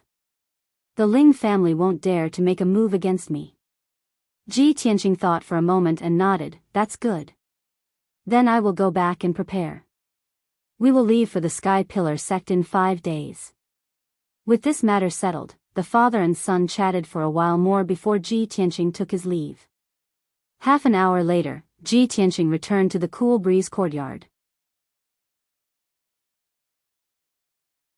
Just as he walked to the door, he heard 2 voices coming from inside the room. They were talking in low voices. "Humph. Old Ji is really not a good friend. He's been busy with the Ji family's matters these past few days and hasn't made anything good for me. I have to steal food personally to eat." The one who spoke was naturally the little ice fox, Qian Yu. Yes. Little fox, you are still the smart one. A few days ago, I helped old Ji fight and used up a lot of energy. My body is in a terrible state. I need to eat more to replenish my body." Tianqing was very familiar with this voice.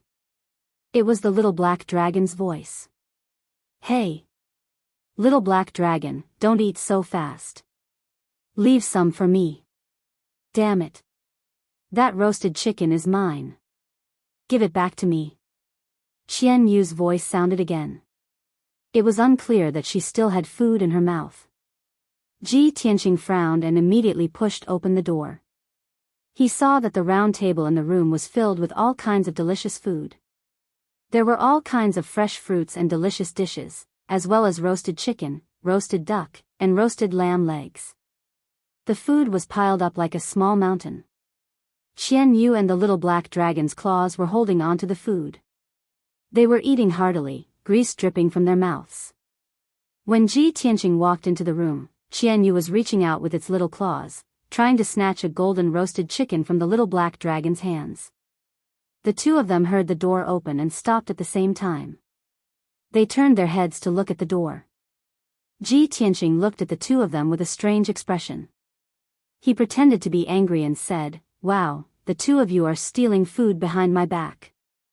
The little black dragon hurriedly swallowed half of the chicken leg in its mouth. Then, with a whoosh, it turned back into the black dragon's sword and wormed its way into the scabbard hanging on the wall. Qian Yu hurriedly wiped the grease from its little mouth and smiled. "Old Ji, don't be angry. I didn't mean to steal food." It rolled its eyes and pointed its little claws at the black dragon's sword hanging on the wall. It said righteously, "It was the little black dragon who wanted to eat and instigated me to steal food from the kitchen. It has been complaining to me for the past few days. It said that it used up a lot of energy to help you fight in the arena that day. It even hurt its waist and needed to eat to replenish its energy." The black dragon's sword hanging on the wall swung twice.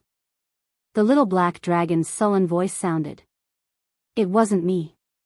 It has nothing to do with me. Little fox, it was Hungry Fox who complained first." Hungry Fox complained first? Ji Tianqing was amused by the little black dragon's words. This sentence is concise and comprehensive, and it's accurate. Hee hee.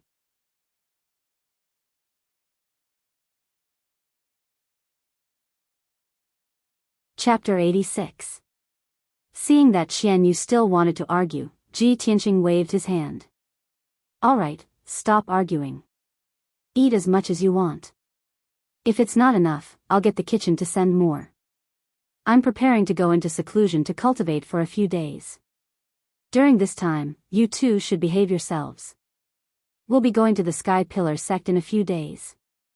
After Qian Yu and the little black dragon finished eating, Ji Tianqing prepared to enter seclusion. But at this moment, Huan Er's voice came from outside the door. "Eldest young master, the little princess is here. Quickly come out and take a look." Huan Er's tone was a bit strange, causing Ji Tianqing to frown. He was somewhat puzzled. He hurriedly had Qian Yu return to the 100 treasures brocade pouch before opening the door and walking into the small courtyard. Huan Er was standing at the entrance of the small courtyard, respectfully welcoming the little princess. At the entrance of the courtyard, a delicate and cute figure wearing a light yellow dress entered Ji Tianqing's eyes. "Big brother Tianqing, I'm here." Ji Ku entered the courtyard with a smile as beautiful as a flower. Her footsteps were light and nimble, and it was clear that she was in an extremely good mood. Ji Tianqing smiled and nodded. He was about to step forward to welcome Ji Ku.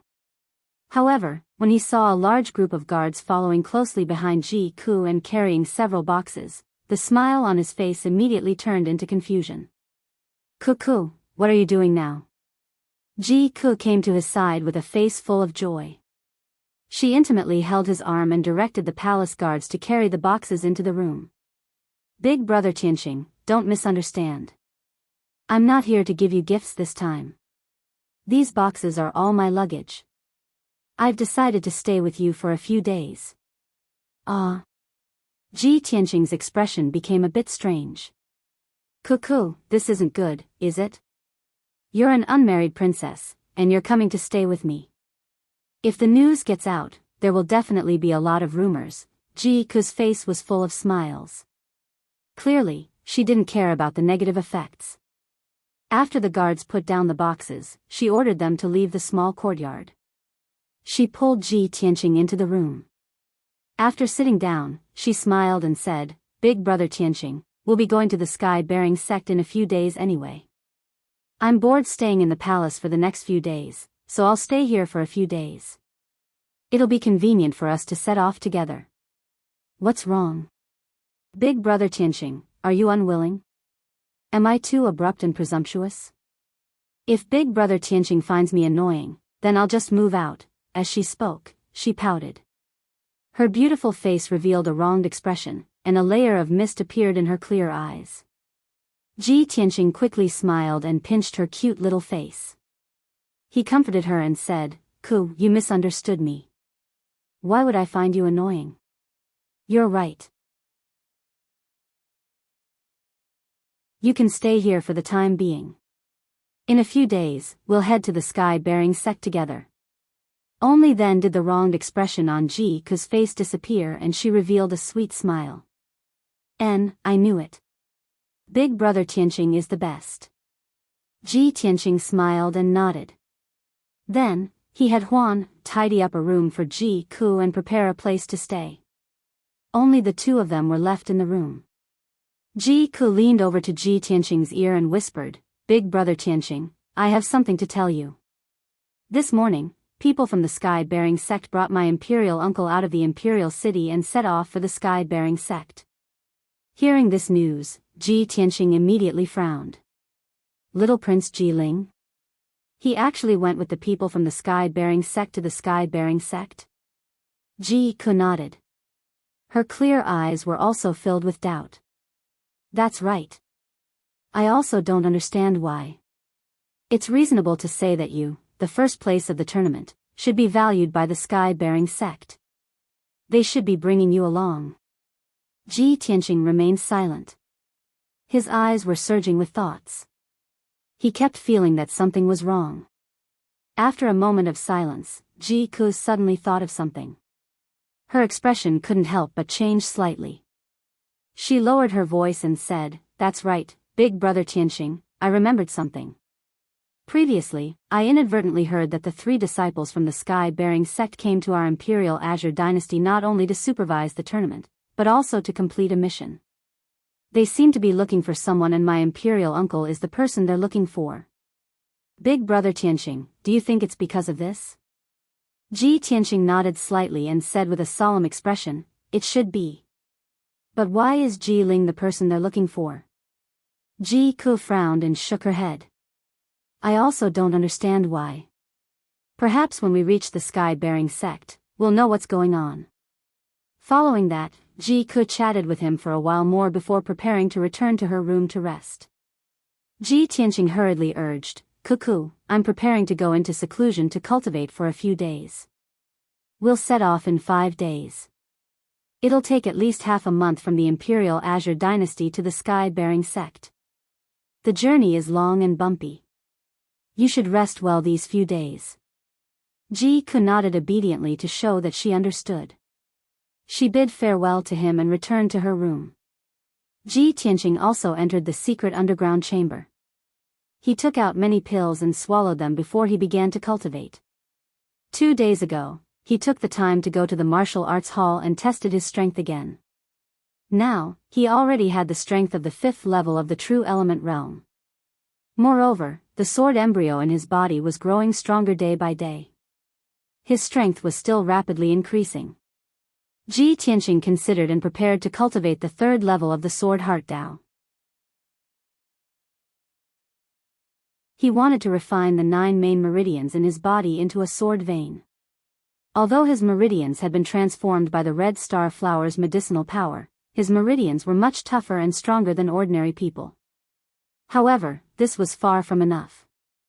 It was difficult to support the powerful sword qi and the circulation of his true essence. Only by refining the 9 main meridians into a sword vein could he circulate his true essence more smoothly and control the sword qi more freely. In the dark secret chamber, Ji Tianqing sat cross-legged in the essence-gathering array. His hands formed the sword-controlling art as he began to cultivate. The medicinal pills that he had just consumed were also catalyzed by his true essence and emitted a majestic medicinal power. The medicinal power flowed endlessly in his meridians, strengthening his true essence and sword embryo. He circulated his qi and cultivated for 9 cycles, and a day had passed. A day of bitter cultivation had increased his strength by a few notches. The sword embryo had also grown significantly. He was about to consume another medicinal pill to cultivate when his body suddenly stiffened. His consciousness was sucked into the mysterious black hole in his dantian and into Kenshin's tomb. Swoosh! Ji Tianqing's consciousness entered a cold and dark space. He looked around and realized that he was no longer in the vast wilderness. Instead, he was under the indomitable pitch-black sword steel. The ancient sword steel that was tens of thousands of feet tall was as majestic as before. It emitted a majestic aura that could suppress heaven and earth. The 4 blood-red words on the sword steel emitted a domineering and sharp sword essence that seemed to be able to tear the sky apart. Ji Tianqing immediately understood that the sword soul, the burial of heaven, must have pulled his consciousness into Kenshin's tomb and brought him here.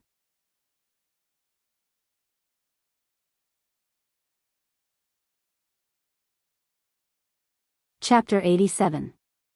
Ji Tianqing looked up at the ancient sword steel and asked calmly. Senior Burial of Heaven, did you summon me here? Burial of Heaven's voice immediately sounded from the ancient sword steel. It was still as powerful and distant as usual. Yes. Ji Tianqing nodded and asked again, Senior Burial of Heaven, may I ask why you summoned me here?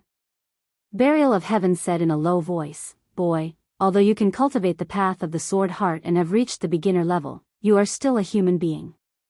Your innate talent is limited, and you are destined to only be able to reach the 3rd level of the path of the sword heart. You will never be able to reach the 4th level. Although your comprehension is passable and your heart is firm enough, you do not have a strong enough constitution and bloodline. You are destined to not achieve much. Hearing this, Ji Tianqing could not help but frown and ask, Senior Burial of Heaven, did you summon me here to persuade me to give up on cultivating the path of the sword heart? Burial of Heaven was silent for a moment before saying, although you are very weak and have a low aptitude, from what I know about you, you are determined and persistent. You will definitely not give up on cultivating the path of the sword heart. Ji Tianqing nodded and said in a firm tone, That's right. Cultivating the path of the sword heart is the only way for me to become stronger. I will never give up. After a pause, he looked at the sword steel with shining eyes and asked, Senior Burial of Heaven, since you have pointed out my flaws, you are willing to tell me these secrets. You must have a way to solve my innate talent, right? Burial of Heaven said in a low voice, Yes, you are very smart.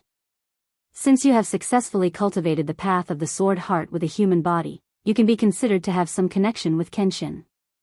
I can help you solve your innate talent flaw. Kenshin once stepped into the Tianqian domain and left an opportunity in the Star Ancient Realm.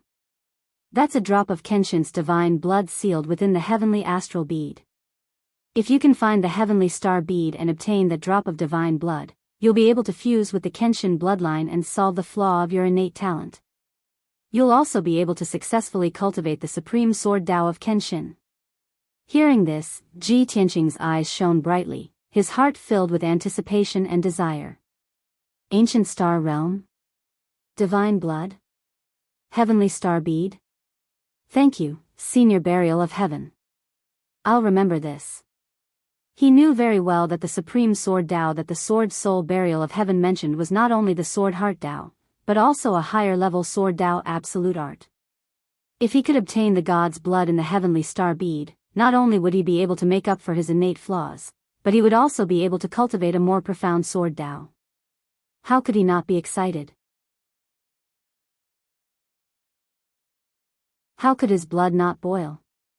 However, Ji Tianqing quickly calmed down as his heart was filled with worry. The ancient star realm is the most mysterious and peculiar ancient realm in the Tianqian region. Legend has it that it's a cultivation holy land created by an ancient almighty. It's like a small world. The Sky Pillar sect and the 7 top sects of the Tianqian region are all located in the ancient star realm, and they each occupy a spirit vein treasure land.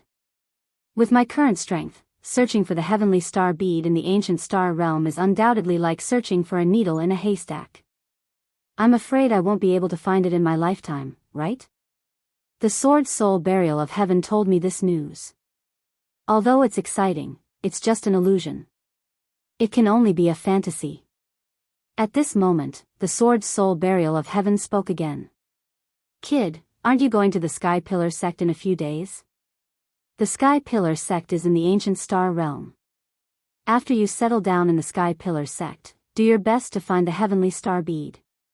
If you want to master Kenshin's supreme sword Dao and become a supreme expert like Kenshin, you only have one path to take. Ji Tianqing frowned and asked doubtfully, Senior Burial of Heaven, how do you know that I'm going to the Sky Pillar sect in a few days? The Sword Soul Burial of Heaven let out a low chuckle. Hee hee, I'm in your body.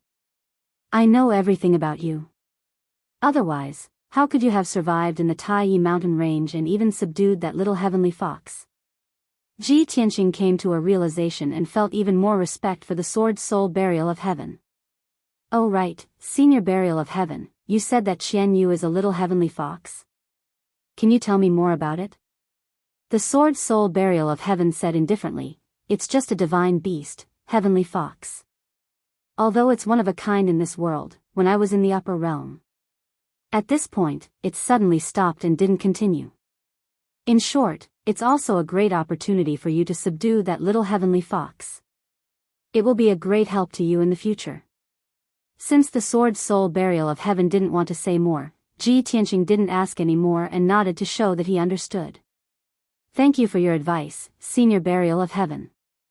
Senior Burial of Heaven, you told me so many secrets today and even helped me think of a way to solve my innate talent defect.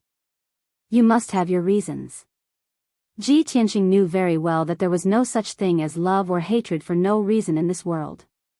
The Sword Soul Burial of Heaven didn't have any friendship with him, but it was willing to tell him so many secrets and help him come up with ideas.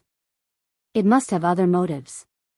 Sure enough, the Sword Soul Burial of Heaven didn't hide it and said truthfully, yes, part of the reason why I helped you is because you have some relationship with Kenshin. And the main reason is that I need you to grow stronger quickly and help me obtain a stronger primordial chi so that I can gradually awaken. The primordial chi I obtained from the little heavenly fox was too weak. It could only keep my soul from being destroyed, but it couldn't really awaken. Hearing this, Ji Tianqing raised his eyebrows and smiled. Senior Burial of Heaven, since that's the case, then this is a deal between us. You guide me in cultivating Kenshin's supreme sword Dao, and I help you recover your primordial chi after I become stronger. How about it? The Sword Soul Burial of Heaven suddenly chuckled in a mocking tone. The sword steel also burst forth with a soaring sword intent, causing a fierce wind to blow in the sky. Ha ha ha, a lowly human boy dares to make a deal with me? You're really an interesting little guy. Fine, I'll do as you say. This matter was settled. The ancient sword steel burst forth with an invisible force and sent Ji Tianqing's consciousness out of Kenshin's tomb. Swoosh! His consciousness returned to his body, and he opened his eyes. Star Ancient Realm, Heavenly Star Pearl, Kenshin's blood. I will never give up on the Sword Heart Dao. I will definitely find the Heavenly Star Pearl and obtain Kenshin's blood. Ji Tianqing clenched his fists and swore in his heart. After a long time, he finally calmed down and began to cultivate again. In the next 4 days, he cultivated in seclusion in the secret chamber and didn't show himself. It wasn't until the morning of the 5th day that he ended his cultivation and walked out of the secret underground chamber. At this time, his strength had increased a few times compared to before he went into seclusion, and he wasn't far from true energy stage 6. Today was the day he and the little princess Ji Ku set off. Please add me to the bookshelf. Please recommend me and give me tips. Thank you, brothers.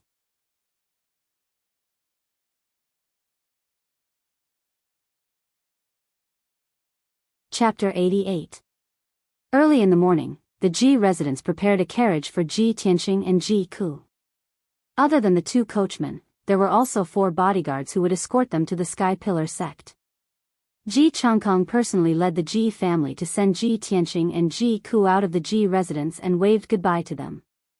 The 2 carriages left the imperial city under the morning sun and headed north along the official road, kicking up a cloud of dust. Originally, Ji Tianqing and Ji Ku were in a separate carriage and their luggage was also in their respective carriages. The Ji family arranged it this way to avoid suspicion, and they also didn't dare to neglect the little princess. They couldn't let the precious little princess squeeze in the same carriage as Ji Tianqing, right? What kind of scandal was this? Where would the imperial family's face be?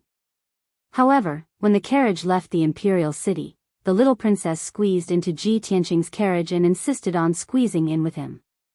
Her reason was very good. The journey to the Sky Pillar sect was so long and it was too boring to sit alone in a carriage. Of course, she needed someone to chat with to relieve her boredom. Ji Tianqing naturally couldn't bear to refuse her. Seeing her smiling face and her extremely good mood, he chatted with her along the way. In the afternoon, Ji Ku was a little tired and didn't chat anymore. She lay in Ji Tianqing's arms and dozed off. Ji Tianqing naturally wouldn't wake her up. He even changed into a more comfortable position and hugged her as he quietly pondered. When night fell, the two carriages drove into a small town. Everyone found an inn to stay in and rest.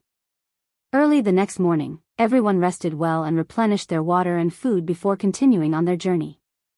From the Imperial Azure Kingdom to the Star Ancient Realm where the Sky Pillar sect was located, they had to pass through two kingdoms. Fortunately, they were on the main roads of the various kingdoms and the carriage's speed was also very fast.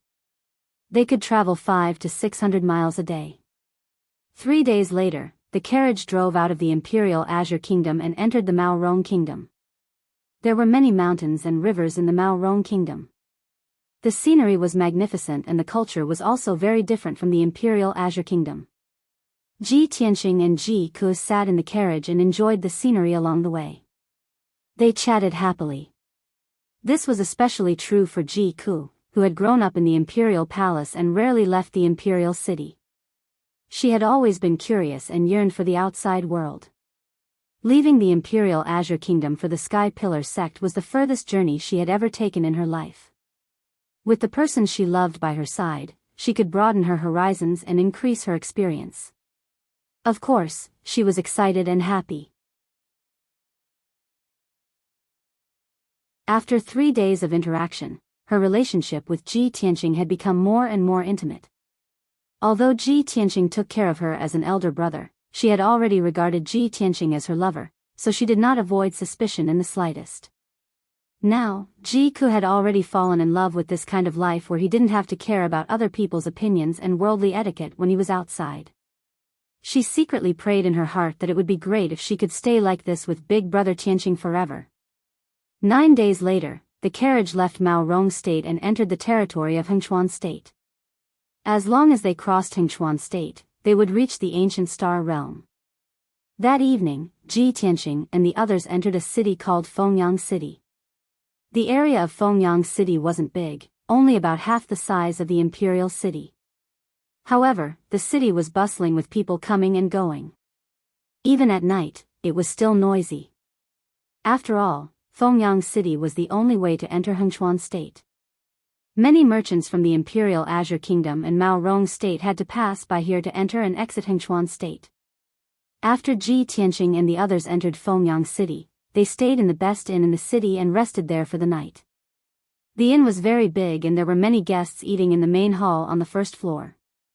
There were all kinds of people and there were people from all walks of life.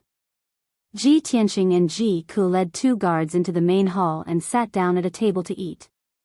Many of the young and middle-aged men in the surroundings widened their eyes when they saw the appearance of the little princess Ji Ku. They were stunned. After all, Ji Ku was the princess of the imperial family. Not only was she born beautiful and cute, but she also had a noble and graceful temperament. Even though she was only 15 years old, she was already a rare beauty. If she were to grow up a few years, she would definitely be an outstanding beauty. The surrounding men only dared to sneak a few glances at Ji Ku but did not dare to have any improper thoughts. When they saw Ji Ku and Ji Tianqing's manners and the guards beside them, they knew that these two were of noble status and should not be provoked. Ji Ku ignored the crowd's reaction and only had Ji Tianqing in her eyes. Following the principle of not talking while eating, she lowered her head and ate calmly. Only when she met Ji Tianqing's eyes did she reveal a cute smile. However, When the two of them were only halfway through their meal, a middle-aged martial artist dressed in a blue robe and carrying a sword on his back came to the table. This person was dressed as a guard, but his words and actions revealed a bit of arrogance. He ignored Ji Tianqing and cupped his hands to Ji Ku.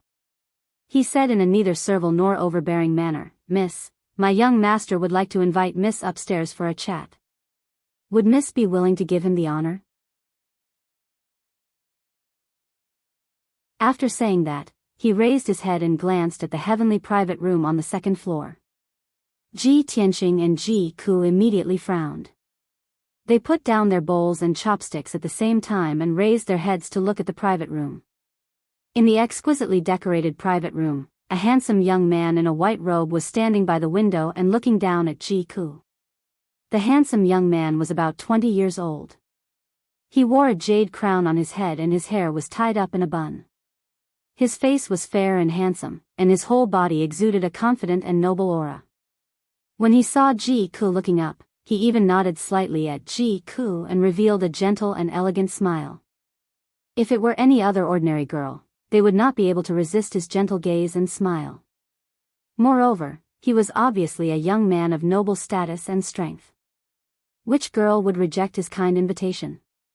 Unfortunately, Ji Ku was not an ordinary girl. That handsome young man was destined to be disappointed. She retracted her gaze and glanced at the middle-aged guard. Her tone was indifferent as she said, "Please tell your young master that I'm not interested and don't know him. I don't want to give him the honor." The middle-aged guard's expression changed instantly. His eyes were sharp as he shouted in a low voice, "Miss, do you know who my young master is? How dare you be so merciless?" Ji Ku glanced at him disdainfully and sneered disdainfully, "Why should I care who your young master is? What does it have to do with me? Also, do you know who I am? How dare you be so rude to me?" At this moment, Ji Tianqing ordered the guard beside him expressionlessly, "Long Wu, if this person dares to speak another word, throw him out." The guard named Long Wu was actually one of the Shadow Sword Hall's experts. He was a cold-blooded swordsman at the second stage of the mystic comprehending realm. Hearing Ji Tianqing's order, Long Wu stared coldly at the middle-aged guard. His entire body was emitting a chilling murderous aura. The middle-aged guard was so angry that his face turned ashen. However, he did not dare to fight with Long Wu in public to avoid being punished by his master. He raised his head and glanced at the handsome young man on the second floor before resentfully turning around and leaving.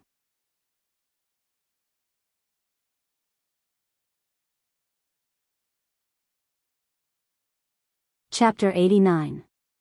In a private room on the second floor. The middle-aged guard stood respectfully at the door and reported Ji Ku's words to the white-robed young man. After he finished speaking, he added a few more words with anger still lingering in his voice. "Your Highness, you are the first prince of our Changfeng nation. How honorable is your identity? It is her honor that you are willing to invite her. I didn't expect that girl to be so rude." The white-robed young man sat at the table with a wine cup in one hand and his chin in the other. There was a sneer at the corner of his mouth. He pondered for a moment and muttered to himself, "Such a beautiful, cute, and intelligent girl. It's really rare to see such a person. I have traveled all over Changfeng, Maorong, and other countries, but I have never seen such a lovable girl. Her beauty and intelligence can almost be compared to Xian. However, she has a soft spot for that ordinary black-robed young man. What a pity." The middle-aged guard frowned and thought for a moment. A cold light flashed in his eyes as he lowered his voice and said, "Your Highness, do you want me to teach that kid a lesson? Your subordinate will capture that girl later. Tonight, your Highness can do whatever you want with her." He had done this kind of thing for the first prince before, and it was more than once. If he really wanted to do this kind of thing, he was very familiar with it. It was also because of this that he was highly regarded by the first prince and was brought along by his side. The first prince frowned slightly and pondered for a moment before waving his hand and saying, "No need. Let's put this matter aside for now. Go check how many silver notes we have with us. Prepare all the money. I will go to the Treasure Heaven Pavilion later. There will be a 10,000 spirit jade pillow in tonight's auction. It is said that this item has miraculous effects. It can regulate yin and yang qi and treat all kinds of illnesses. Xian Xian has been tortured by extreme cold poison since she was young. If I get the 10,000 spirit jade pillow and give it to her, I think she will. The middle-aged guard cupped his hands and accepted the order. He quickly went to count the money in the luggage. In the hall on the first floor, Ji Tianqing and Ji Ke continued to eat. Ji Ke's mood was not affected even though he had been disturbed by a strange noble young master. The two of them were eating when they heard the guests at the nearby tables chatting idly, and their words were mixed with words like auction and treasure heaven pavilion. Ji Ke listened attentively for a while and got the gist of it. She revealed an expression that was filled with interest as she said to Ji Tianqing, "Big brother Tianqing, I heard that the treasure heaven pavilion in the city is going to hold an auction tonight. This is an annual grand event. The reason why the city is so lively tonight is most likely because of this auction. Shall we go and take a look?" Ji Tianqing frowned slightly and shook his head with a chuckle. Let's not join in the fun. When we were in the imperial city, we've seen countless auctions.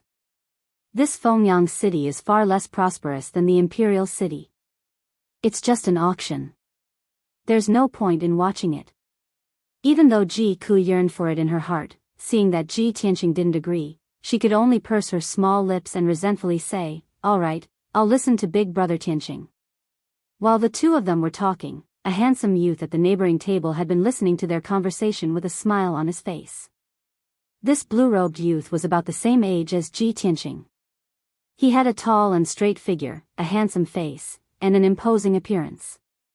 There were also two middle-aged martial artists standing at the side of the table.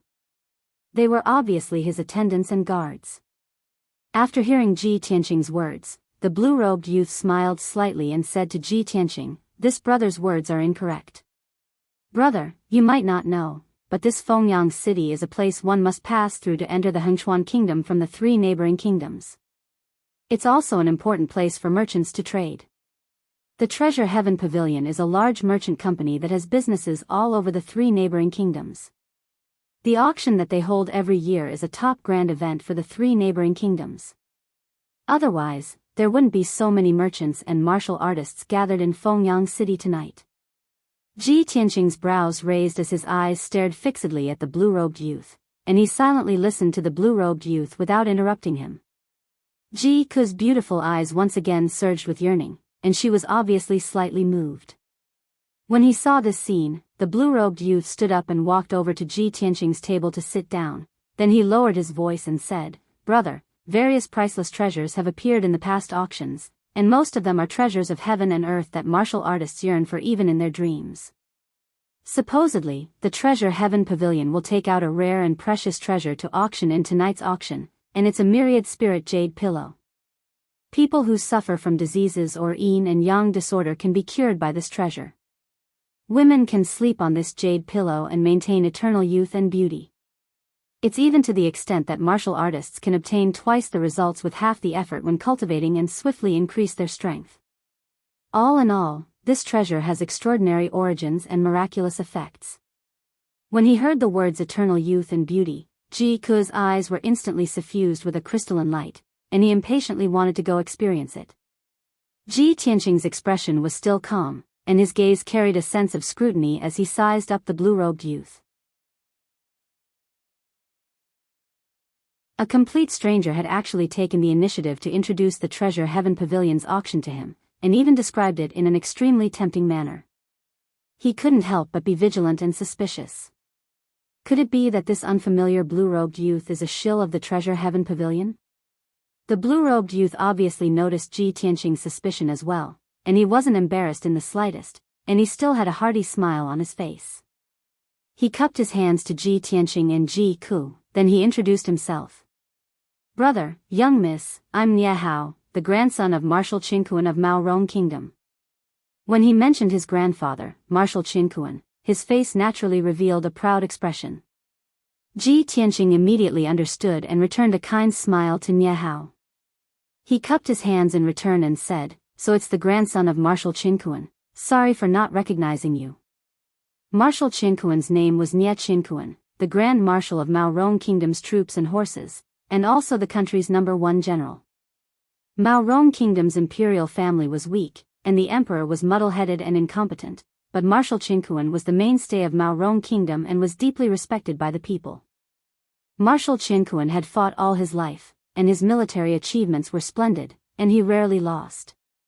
It was his iron-blooded army that protected Mao Rong Kingdom's safety for 100 years, causing the surrounding countries to be fearful. Although Qingyun Kingdom and Mao Rong Kingdom had many frictions, the people of Qingyun Kingdom still respected Marshal Qinquan. Ji Tianqing saw that Nie Hao's bearing was extraordinary, and his speech and actions were open and candid, quite having the demeanor of a descendant of a general, so the suspicion in his heart was naturally dispelled. He exchanged a few words with Nie Hao and exchanged names, then he made an inviting gesture, asking Nie Hao to sit down and talk. After Nie Hao sat down, he opened his mouth and asked, "Brother Nie, may I ask, how do you know so much about the Treasure Heaven Pavilion's auction?" Nie Hao did not hide it, and laughed at himself, and said in a somewhat low tone, "To be honest, I passed by Fengyang City this time and deliberately stayed for 2 days, just waiting for this auction. My father has been on the battlefield all year round to protect the territory, and he has suffered an injury that is difficult to heal for a lifetime, and he will not live for long. I heard the news that the Treasure Heaven Pavilion is going to auction the 10,000 spirit jade pillow, which can relieve my father's injury and allow him to live for a few more years, so I specially came to buy that 10,000 spirit jade pillow." You're tuning into the Biyao's Wuxia Chronicles YouTube channel. Don't forget to subscribe and join us on this journey to catch the most captivating stories.